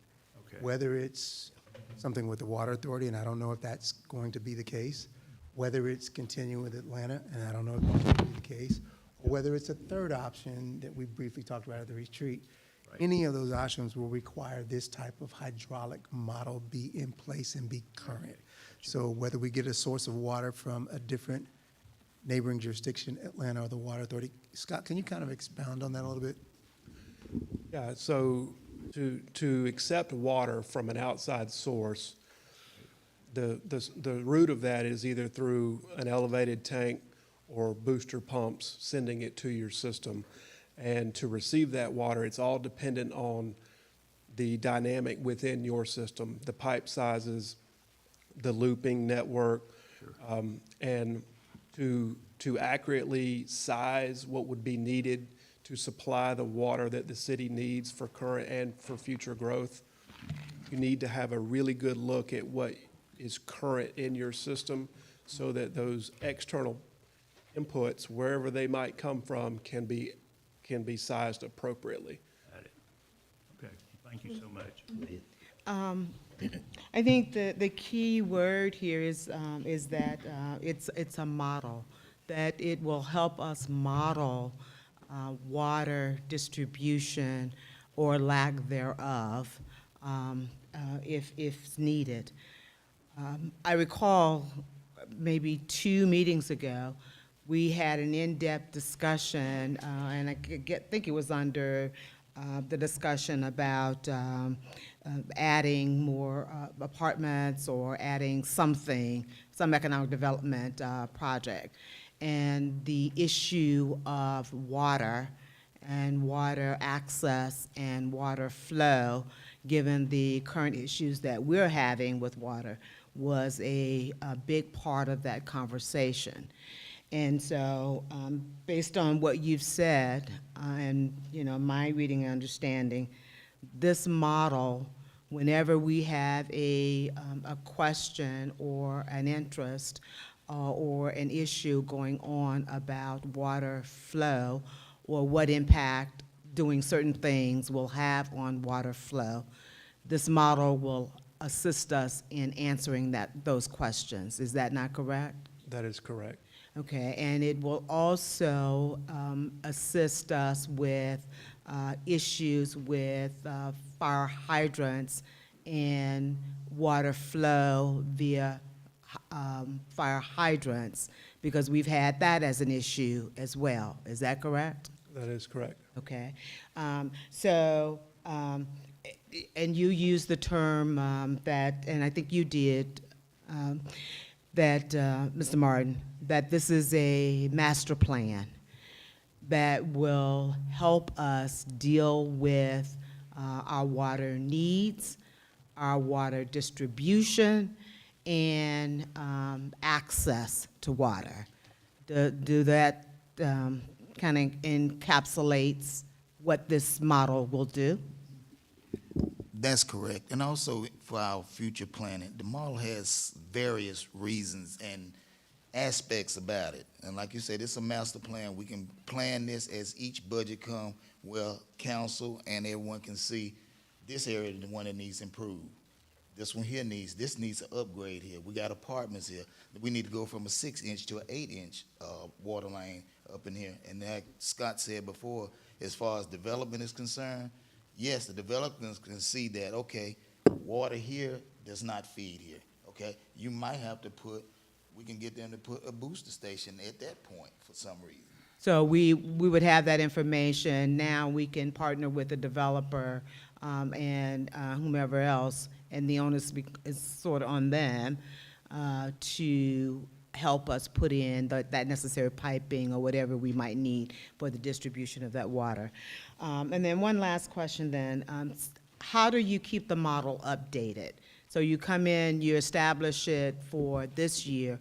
What do you do for future years to make sure that it is current and that it is feeding us accurate information?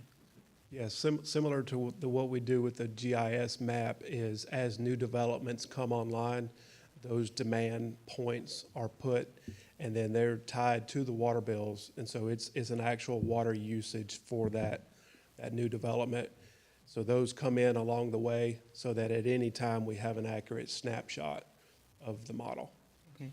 And then what if, how have we managed this in the past? We've been reactive? Is that how we've been managing this issue? And not necessarily based on the best information? That's correct. We always have analyzed it as whatever majority maintenance was in this area, we just kind of gauged it from this point. This here will give us an accurate feed to where that we can see where the importance is.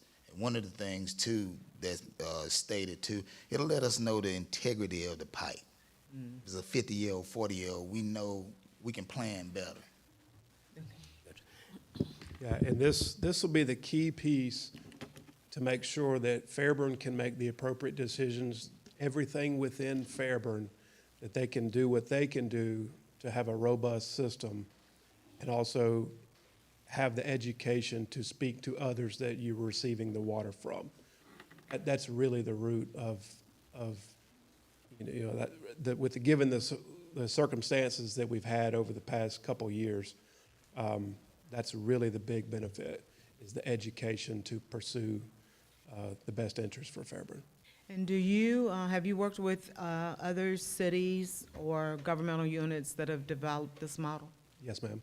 Okay, all right, thank you. Yes, ma'am. Most recently, we've done one for Coweta County. Oh, great, all right, thank you so much. Actually, she asked the question I was going to ask. I was going to say, would you just, I'm aware of some of the other agencies you deal with. I was going to mention what you mentioned, some of the counties and much larger cities that you do work with, just for the record. We work for probably about 60 cities throughout the state of Georgia. Union City, in this area, Union City, Fairburn, East Point, Coweta County, Noonan, Peachtree City, Fayette County, and out from there, very, very many. And again, because of the profession I'm in, I actually see your company name in a lot of bids or bid projects that you've worked on, I guess, as a reference in the bid process. So again, thank you so much for that information. Members of council, being there, no more questions. All in favor say aye. Aye. All opposed? That motion carries. Last item. The next item is the fire department purchase of a Pierce Heavy Rescue Truck. They are asking council to approve the purchase of a Pierce Heavy Rescue Truck utilizing the Sourcewell statewide contract in an amount not to exceed $60,000.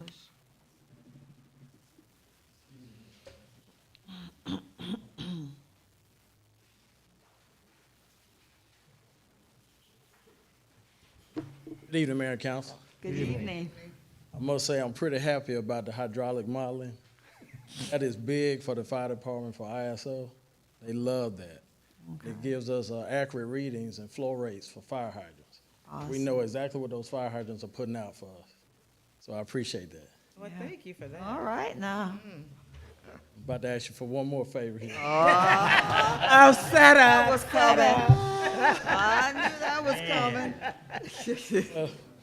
The fire department, we're asking for the purchase of a Pierce Heavy Rescue Truck utilizing the Sourcewell statewide contract in the amount not to exceed $60,000.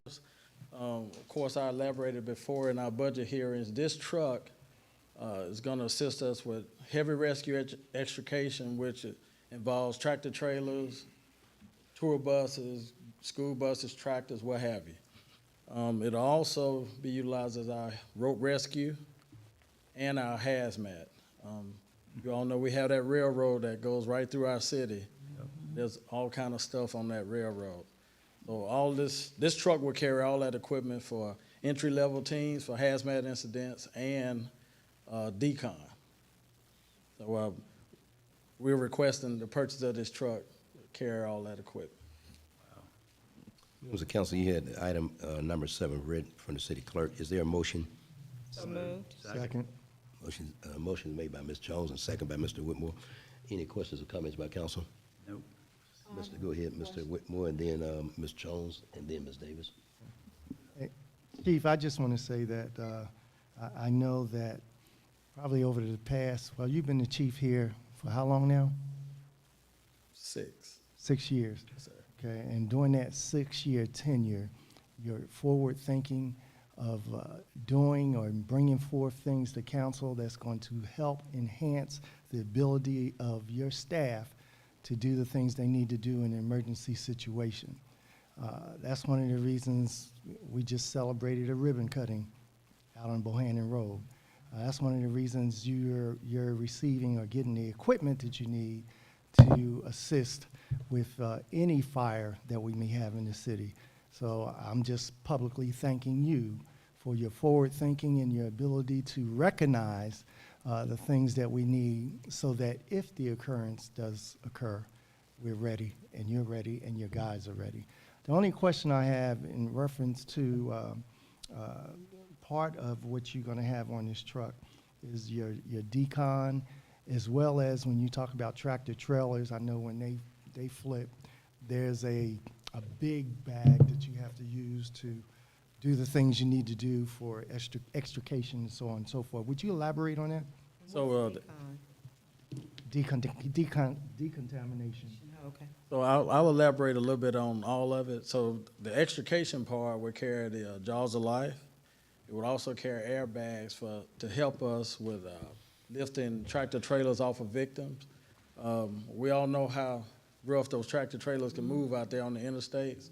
And as horrific as it would sound, they run over people all the time out there. Oh, yeah. Sometimes we come up on situations where for survivability of the patient, we have to lift the truck up as opposed to pulling it off. So that rescue truck would carry heavy rescue struts, and those struts can lift a good bit of weight. As far as the rope rescue, we have had incidents where we've had, I guess I call them lumberjacks or what have you, that cut trees. Sometimes when they set up their rope system, if the limb falls on the rope system, they're trapped up there, and we have to go up there and get them. So, or if there's a vehicle that runs off the side of a bridge, where we have to set up a belay system to get them out of a ravine. As far as the hazmat, that's a very tedious job whenever there's a hazmat spill or release.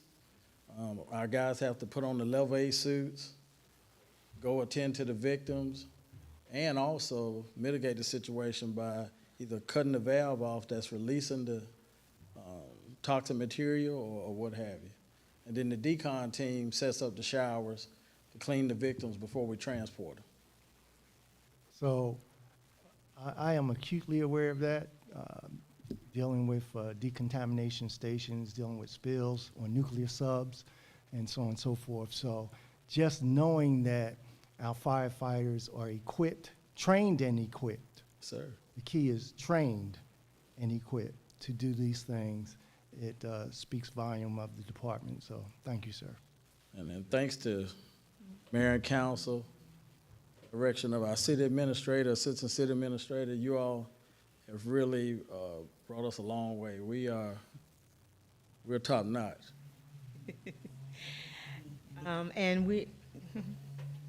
I'm sorry, Councilman Porter Jones, if I may. I just wanted to echo Councilman Whitmore's recognition of our fire chief. You and I were having a conversation at the ribbon cutting and in the days after that. And because we have an ISO 1 and have had so for some time under his leadership as a fire chief, I started kind of asking him about and I won't name any places, but some of our surrounding jurisdictions, because I falsely assumed that there were quite a few others that had an ISO 1. He educated me and opened my eyes in that there are a lot of neighboring areas around us that don't have an ISO 1. It's much more rare than may be commonly known. So kudos to Chief, because Fairburn proudly boasts an ISO 1 rating.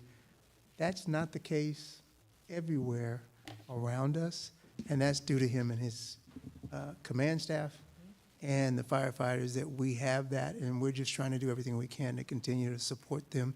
The Temp Fire Station was huge because ISO will be coming back.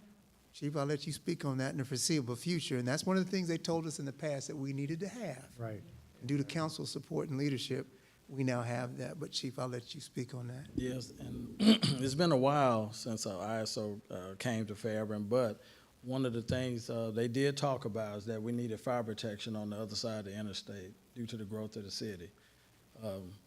Just for us, we spread it probably or grown faster than what we anticipated. So, you know, we're taking the measures to provide fire protection for our citizens all over, you know, since the annexation. Can I have a follow-up to City Administrator? Yes, please. You still have the floor, Ms. Jones. Go ahead. Okay. Yes, 3 minutes. Oh, I know you're not putting nobody on time. Thank you for that. Oh, my God, we're keeping up. Go ahead. Yeah, they're keeping up with it, though. Go Thank ahead. you for that additional information. And what I would like to add to that commentary is that our first responders, PD and FD, you know, we are one of the safest cities in Georgia. That amounts to a lot. We have a fire department that's ISO 1. That amounts to a lot. So those two departments together bring a lot of credibility to the city of Fairburn. So I just wanted to add that. Okay. Ms. Jones, you still have the floor. Reset the time. 1 Okay. minute. So I want to echo the ISO 1 rating, and I also want to let you guys know that City of Fairburn has had ISO rating 1 for quite some time. I don't know if it was when you became chief or just become, don't answer. Don't answer. But nonetheless, we've had it for numerous years, and that is really due to the work and effort of Chief Cornelius, and I really, really appreciate that. I want you to talk a little bit more about, since we are a railroad town, and railway safety, and the hazmat, because we've never really talked about the stuff that comes through our city, and quite frankly, how fortunate we've been thus far that we have not had a incident like, was it Palestine, Ohio? So can you just talk a little bit about that? And then I also want to say, at the ribbon cutting, I also talked about your grant acquisition skills. And so I would suggest you put them to work on the railway safety, because there are dollars available for that, because that is a huge hot topic at the federal government, federal level.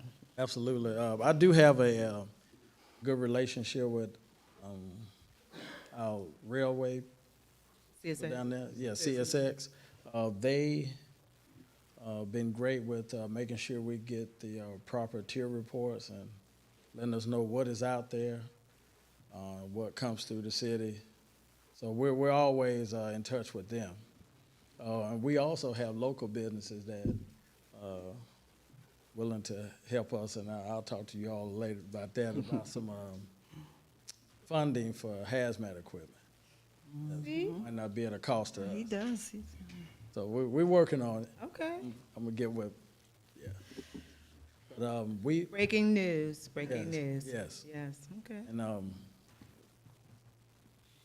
this is a sore subject to bring up, but our neighboring city unfortunately had the landfill incident a year or so back.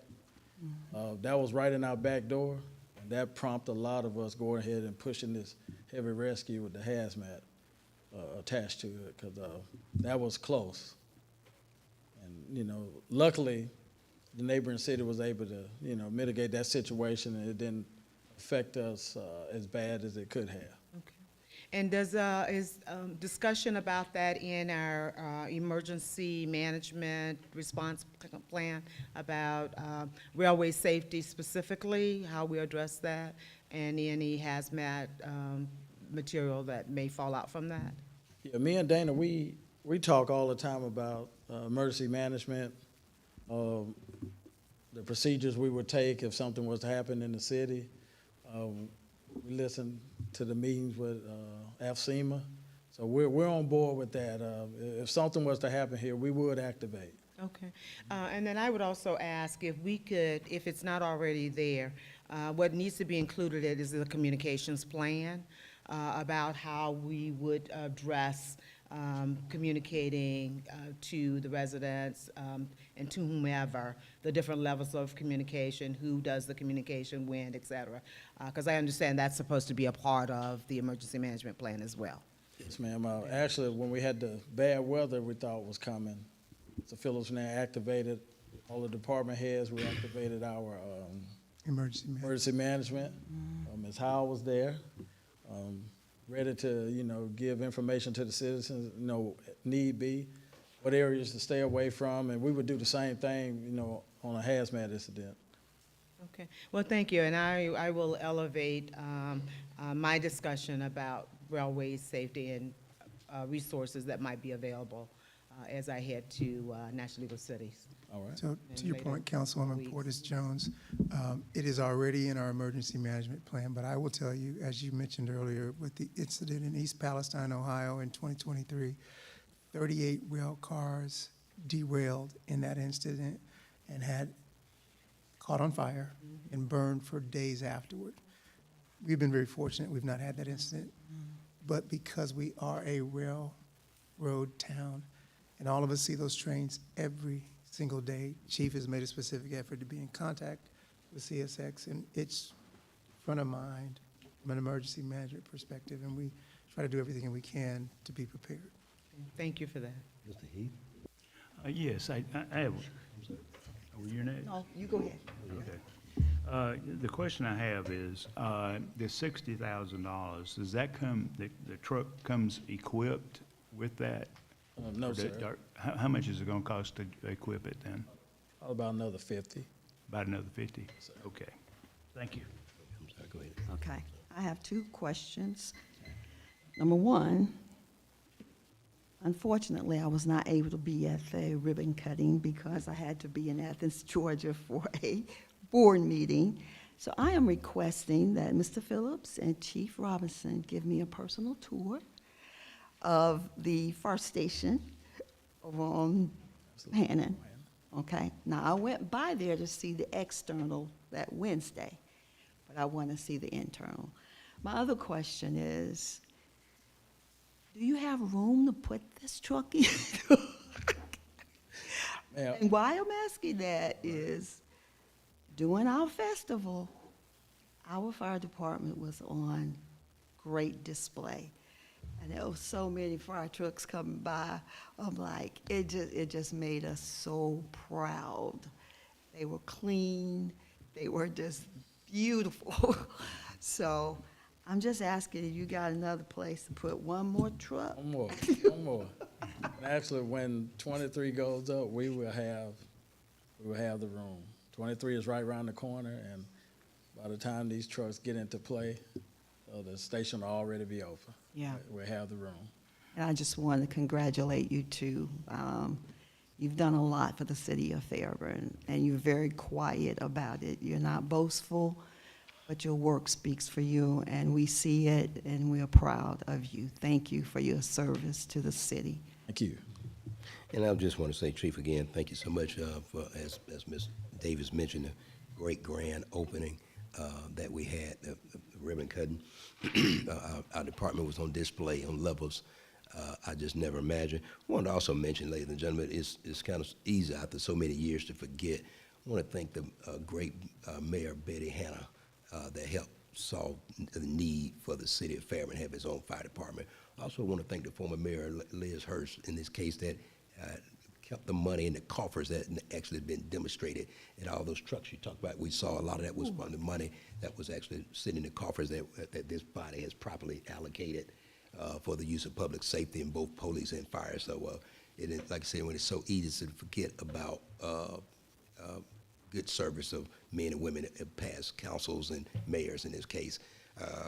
I'm just very proud right now as a reflection of this government as a whole. One of the things I'm very excited about, all this hydraulic and hazmat, one of the things too, having lived by being a native of Atlanta, lived on Chapel Road, and as a result of that, I'll never live next to a railroad track ever again in my life. And so if I can, but as a result of it, my father being a retired firefighter for the city of Atlanta, and so got a chance to see a lot of things that fire departments do, in this case growing up, and now to see it actually being executed.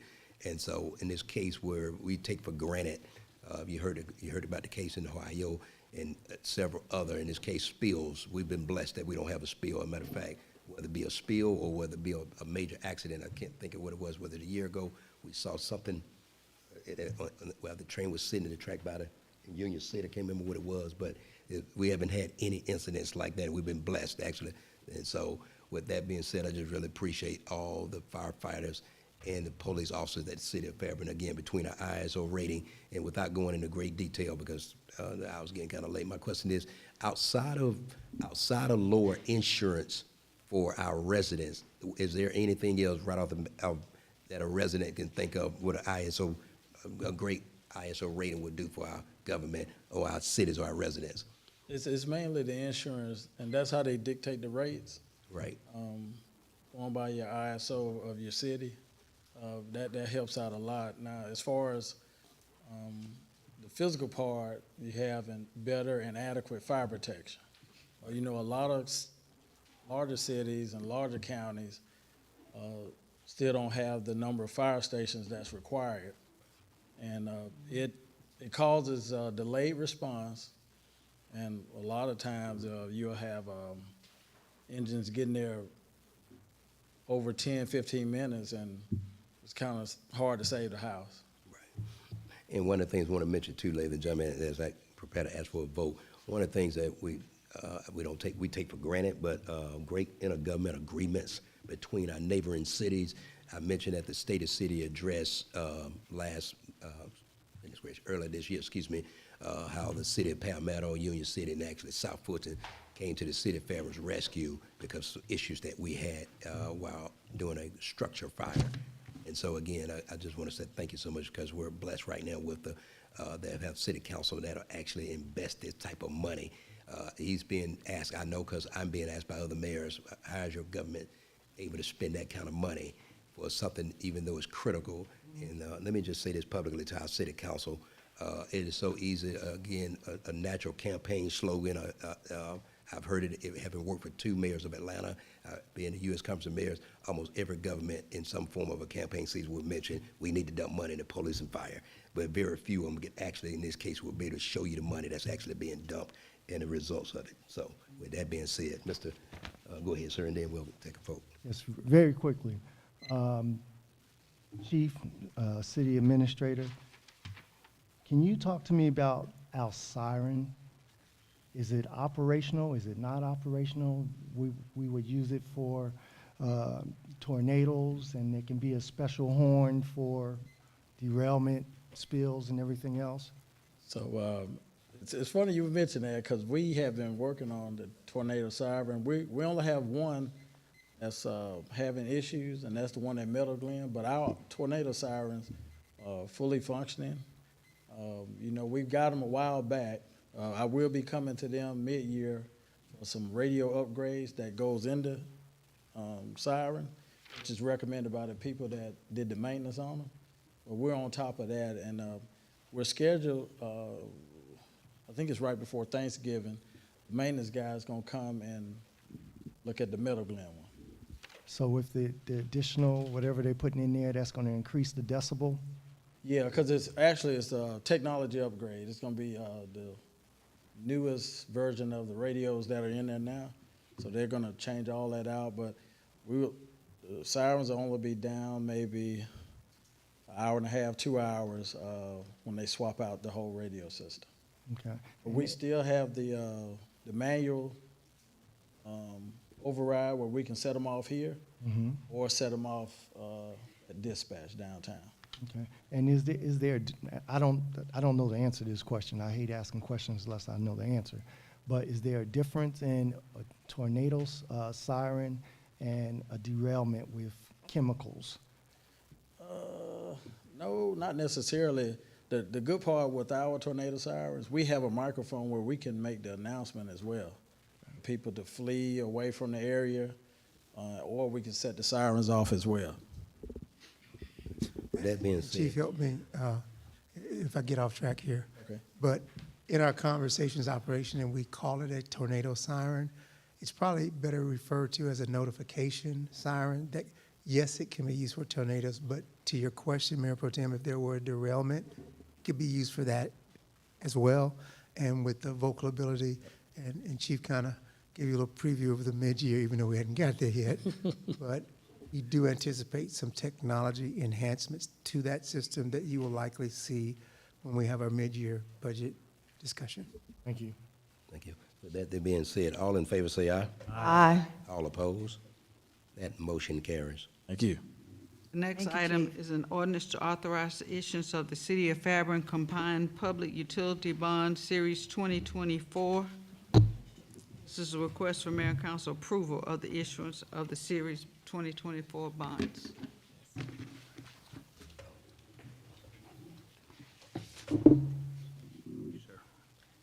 Thank you.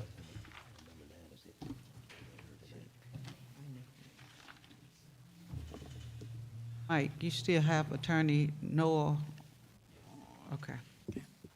Good evening, Mayor, Council, and the community of Fairburn. Good evening. The item before you today is to request approval for issuance of the City of Fairburn Combined Utility Bond Series 2024 in the amount up to $17 million. The bond will provide financing for improvements and extensions to the water and sewer elements of the system. The project's finance will acquire certain water capacity rights from Fayette County and certain wastewater treatment rights from Fulton County. The bond will be repaid by the revenues from the system, or what we call the enterprise funds. We have joining us this evening is Bill Johnson from Stevens Public Finance to provide more information of the bond financing and progress of the process. So here's Mr. Johnston for you. Good to see everyone again. I hope you're well. I'm going to move you around in this presentation and what we have on the screen, if I can master this. Go to page 8 in the handout. We'll go back to the public safety facility. But let's start with, since we're specifically addressing the combined public utility issue, what we're doing is we are utilizing a combined public utility structure to finance 2 major projects now. You've used this structure since 1998. In this particular instance, Fayette County has agreed to serve as an additional water source to the city. And we'll talk about that. Well, the amount of that particular project, based on project cost sheets that I've seen, is $10,541,736. That is included in that portion of the financing. Fulton County has agreed to sell the city 600,000 gallons a day, or 0.6 million gallons a day, of wastewater capacity for $6 million. That is factored in as well. Those agreements are in negotiation now. There have been a number of drafts that have occurred with those agreements, but these are pretty solid numbers at this particular point in time, and that is what we are financing. And we're amortizing this over 20 years. Let's flip over a couple more pages to page 11. This is really what finance financing will look like.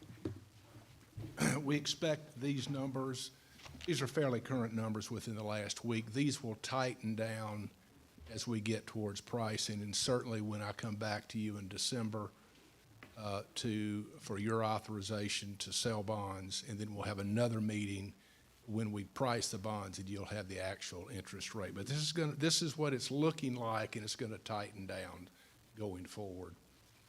To do the projects, the water and wastewater projects, will take, while we're asking your approval of a $17 million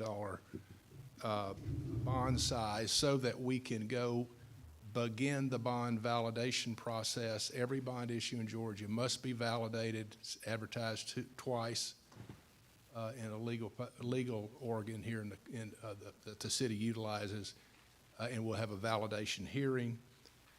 We then will, and you always put a larger amount in and a not to exceed interest rate in case there are any market fluctuations. But if you were to issue the bonds today for the two projects we were talking about, the $6 million wastewater project with Fulton County, and the $10,541,000 project to connect to Fayette County, totaling $16,541,000, you would have to issue $15,670,000 in bonds. The bonds will be sold at a premium, thus reducing the overall par value. In today's market, and I expect this to come down some, the Federal Reserve is meeting starting Wednesday, and they're having an announcement on Thursday to probably reduce the Fed funds rate 1/4 point. They've dropped it 1/2 point, expect another 1/4. I don't know if we'll see another one this year, but that's what we expect. That's what the market expects. So we're looking at right now 4.1%. I expect it to be lower than that. Page 12 shows what we've done. Fortunately, you have a 2000. Well, this tells the tale. Flip back to page 16. This really tells the entire tale, the structure of your bond issue and what it's going to look like. You have a 2013 bond issue, a 2014 bond issue that currently exists. The 13 bonds paid off. The last payment was October the 1st, 2024. They just paid off. And so what we're doing with this new bond issue is we are dropping it in the place of those old bonds. And we're wrapping the remaining 2014 bonds, which go out to 2034. We're wrapping that structure. So we're keeping effectively the debt service to be exactly the same. It's built into the rate structure. And this will be tightened down as well, as I mentioned. So the new debt service after we issue these bonds is going to be at or lower than your existing debt service. It's not going to be above it. So we're just dropping in a new issue, right, the same debt service level. And you've built your rates around that. So that's what that particular issue looks like. And I'd like to talk with you in a moment about the public safety building, but do we need to? I have one question. Yes, ma'am. Yes, please. So what's the current rate for the 2014 series? Current interest rate? Yes. Off the top of my head, I don't know. Okay. Not the answer you're looking for, but I can get it. Okay, I'm just wondering if it's less than the proposed 4.1 that. It is. It is. It is We have that. we've refunded everything you have. There's Okay. not, interest rates have risen over the last year and a half. We've refunded everything you've got. Okay. There's no, I wish there was, there's not any opportunity to refund for a savings. Rates have risen to the point where that's just not available, but we have scrubbed down all of your debt service. It's as low as it's going to go right now. Okay, all right, thank you for that. And when would you be coming back about? We'll be coming back. Where we are now is I sent yesterday packages to Standard & Poor's for your public safety building and this combined utility issue. We're going to be, I'll be answering questions with your rated agency over the next 2 weeks.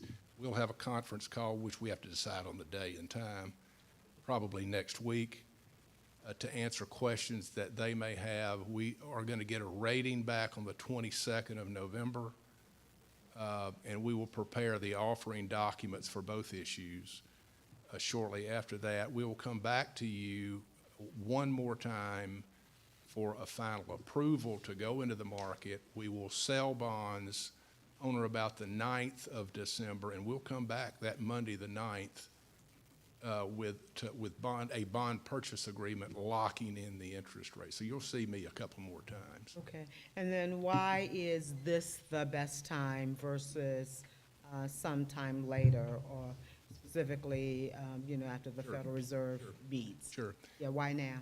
You need the money first on all three of these projects. As good a time as any, interest rate wise. Okay. I don't,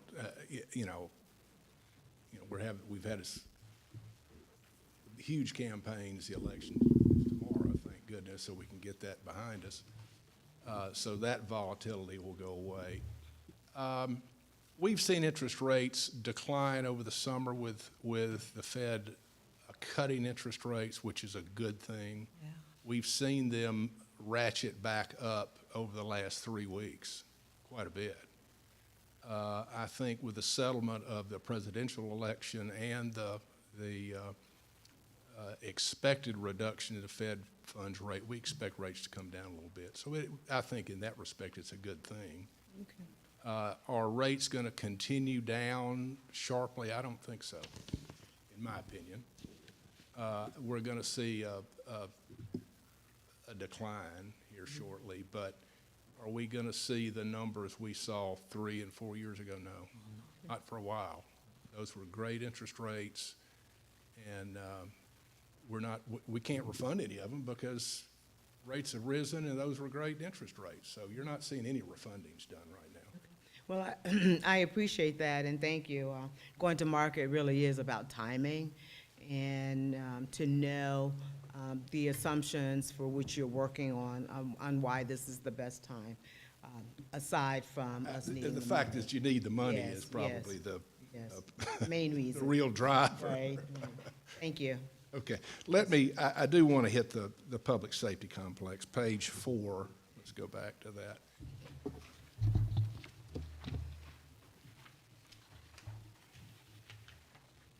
There we go. What does that look like? The project cost numbers, again, page 4. The project cost numbers that we have that are being refined for that project are $23,400,000. To fund that project, along with all the costs associated with issuing the certificates, it would require a certificate of participation issue, thus a COPS is what it's called. It's a lease purchase option. Be $22,715,000. Those certificates would be sold at a premium. That's a structure that the market wants at this particular time. To fund those projects, certificates of participation, because they are a lease, have a slightly higher interest rate than a revenue bond issue or a general obligation bond issue. Plus, these are financed over 30 years. The water and sewage issue or a combined public utility issue is 20, so it's going to be a little higher. We're looking at a debt interest cost of 485, so 4.485, excuse me. Okay. And that, the annual debt service is going to be around $1,465,000 in that range. This particular issue we do not have to validate because it's a lease purchase, but nevertheless, we are preparing the offering documents as we speak. I'm working with the rating agencies and bond insurers on this issue as well. So we are working to get these prepared to go to market, and we'll have another call with them on just like on the combined public utility, we'll have it on the certificate of participation. We have 2 different analytical teams. That's the way they do it. They analyze these projects. With that, Are there any questions? I'm happy to go into whatever level of detail you wish. Let me bring the item to the floor, and then, Mr. Council, you have before you item number 8 for ordinance to authorize issuance of the City of Fairburn Combined Public Utility Bond Series 2024. Is there a motion? So moved. Second. Motion's made by Ms. Jones and second by Mayor Pro Tem. Any other questions by council? Yes, I have a question. Go ahead, Mr. Does this is utility, and this don't have anything to do with the water authority, correct? Any bonds in here? Does not, no. Okay, thank you. Only question. This is your issue. This is not the water authority's issue. This is your issue. Absolutely agree with you. It is our, and I'm still waiting on the bond indebtedness for the water authority that I requested. Thank you. That's all. Okay. Any other questions? Go ahead, Ms. Davis. Just some corrections. I know, like on page 15, where you having all the council members' years in service in office, you know, the things in green are subject to maybe change, right, the numbers? I've been in office for 6 years instead of 5. Oh, that's not this document. Oh. What are you? Yeah, which document are you? Oh, I'm sorry. Hold on. I'm sorry. You must have the draft preliminary official statement, or. Oh, yeah. We will get that sorted out. You'll get that We're squared editing away? through all Okay. that, and there are quite a number of. Yeah, I don't noticed. remember putting any of that in this presentation. Okay. my No, bad. we. But this is just, When you issue debt in the public markets, you prepare something called a preliminary official statement. okay. You sell the bonds, lock in the rates, and you produce something called a final official statement, which is the document that the bond buyers get, documenting information on you, the city, Okay. and, we talk about the elected officials and the financials and the structure of the system, a great deal of information, and Yeah. the staff's done a super job pulling it together. Yeah. But it's a lot of stuff, Yeah, I saw. a lot of stuff. And so we're doing it twice. We're doing it for the utility issue and for the public safety building, so it's a lot. But we're getting there. And that's an ongoing document that we're working. Okay. Thank you. Any other member of council? Seeing none, all in favor say aye. Aye. All Thank you all. opposed? That motion carries. Thank you, sir. Thank you. Okay, we'll go straight into council comments. I'll start off with Councilman Heath. No comment. Next, go to Councilman Davis. No comment. Next one, Mayor Pro Tem. Comments. So today at 6:01 p.m., I received an email from the city attorney. We're on this dais at 6 o'clock. And to receive something for us to review, I think is wrong to send it at the late hour. And we know this has been the practice, so it's not good.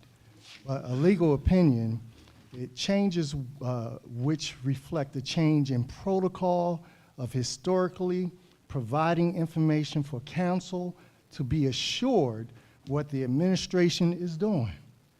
And to go about this change that you're looking at, and I'm not talking in Pacific, so I can't say this publicly, to have a mayor, city administrator, and an attorney proposing changes in lieu of communicating with the elected officials by asking for a legal opinion to shut down a request which we, as elected officials, have the right to have, and being responsible to our citizens, is wrong. I disagree wholeheartedly with our attorney. I disagree with the mayor. I disagree with the city administrator. What the heck are we hiding here? This should not be a practice that we are utilizing within the city of Fairburn. This council has a responsibility to the citizens and to try to take my ability to ask for certain things and then find out that it's being subverted is wrong. Now, if we need to go outside the city and seek other means of remedy, then that's what we're going to do. I disagree with our attorney. I ask every citizen to Google the charter in the city of Fairburn. Mr. Whitmore, thank you. Thank you for your comments. We'll go now to Councilwoman Hudson. I'll pick up real quickly. I want to say thank you to the EC West PTA Trunk or Treat for your inviting. I had a blast with you all. I want to highlight Maya Osum, Justin Waller, Kayla White, and Miss Memphis. I don't want to chop your name up, too bad. But I also want to address the city attorney. I have no confidence in an attorney who don't even know what type of government that we're up under. We are not a strong mayor. We are a strong council, weak mayor. And so as I began this journey this year asking for information, it has been roadblocks, and they're using legal opinions to create those roadblocks. I want the public to know that this is a culture of corruption. I'll say it, and I'll use this term continuously. I'm going to ask that you all continue to be diligent in seeking information. We ask for salaries, which is public information. I've asked for invoices to see how ARPA funds were used. I specifically asked for the invoices of the city attorney, because to date, the simple thing that we asked for in March's retreat, to understand the nature and extent of the Water Authority indebtedness in that contract, still has not been brought. But he will use these tools to weaponize authority against elected officials. I won't stand down. I will elevate my advocacy to the highest level. I hired an attorney this year, and no, my attorney didn't stop working with me because I lied. We wanted to stay the course to give the city the opportunity to do the right thing. And now, coming into almost the 12th month, they've done nothing. Thank you so much for that comment. Ms. Jones? I only have one comment. As everyone knows, tomorrow is Election Day. I hope most people have voted early, but if you have not, tomorrow is the last day from 7 a.m. to 7 p.m. To exercise your right to vote. There are some critical leadership positions on the ballot, from the federal all the way down to who represents us at the Gold Dome downtown Atlanta. So it is incumbent on all of us to express our desires in that regard. So I'd like to encourage everyone to please, if you have not voted, do go vote tomorrow. You must vote in your precinct, and you can find that out by reviewing your precinct card or going to the Secretary of State's website. And they will tell you exactly your location. And then the second thing I'd like to say, because this election is a historic one, there is an election night watch party that will be held at the Studio Bar and Lounge, who is a very thriving business here in the city of Fairburn, over on Highway 74. So please come out and network and fellowship with fellow Fairburnites and to patronize a local business. Thank you. All right. Thank you. Members of council, I just want to say again, to the public rather, thank you so much for the great event we had at Duncan Park on Trick or Treat Night, and with almost 500 kids and adults combined. Just want to just say publicly, thank you so much again to our city administrator and our city attorney for representing our city well, and with all the litigation that was actually brought in to this government upon our arrival. Thank goodness for men and women, men in this case, that was actually already adversed in government as a whole. So with that being said, I want to just say thank you publicly.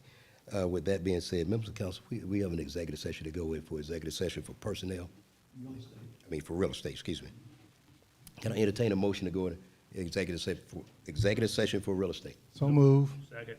Mayor Pro Tem and then Alex made the second. All in favor, say aye. Aye. All opposed?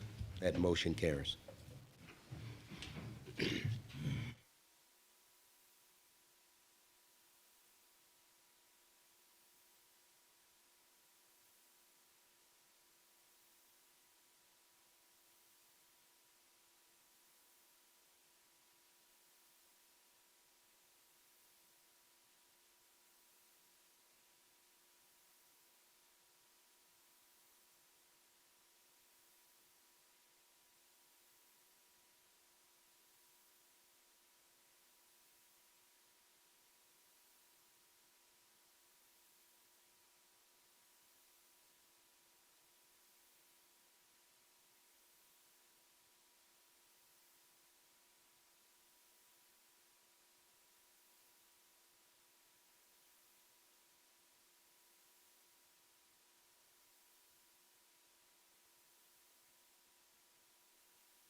You want to, Madam Clerk, you want to read item one by one?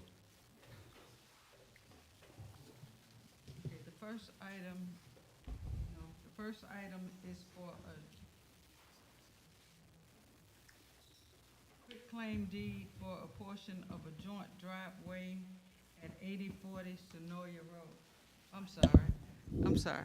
The first item is a resolution by the city of Fairburn for a quitclaim deed, a portion of a joint driveway at 8040 Sonoya Road in the amount of $24,338.13 to be paid to the city. Okay. Members of council, you've heard item number one that was read. Is there a motion? So moved. Is there a second? Second. All in favor say aye. Aye. All opposed? That motion carries. The next item.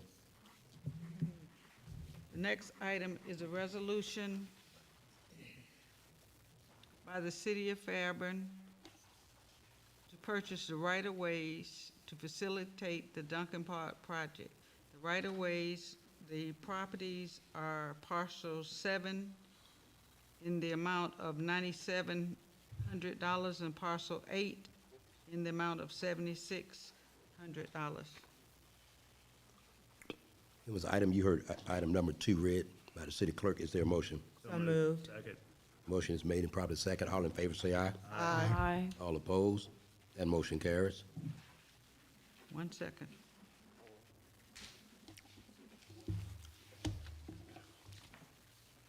Third item is a deed of dedication for Renaissance Parkway.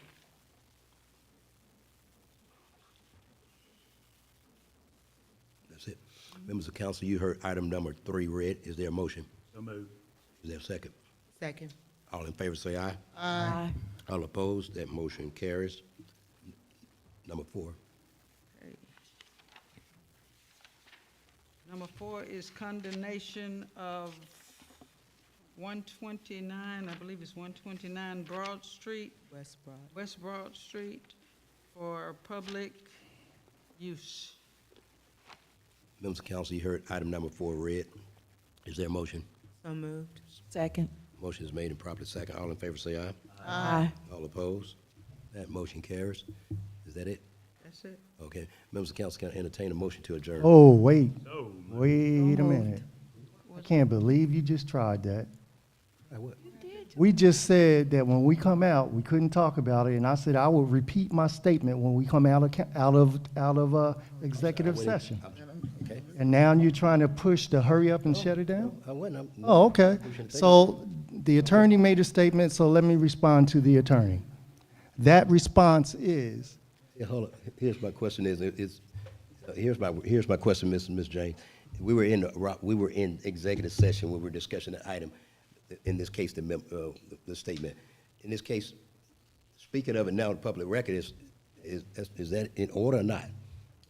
why would it not be in order when I talked about it in my closing comments, and then I was trying to add to what the city attorney attempted to talk about in the executive session? Actually, both of y'all couldn't talk about it in executive session because it was for real estate only. I understand that, but he opened the door, and he's the attorney. Okay. Done. So can I have my closing? No, sir, because in this case, it was, like I said again, it was for real estate, so. Well, that was an executive session, real estate. Now we're back in an open meeting, is that right?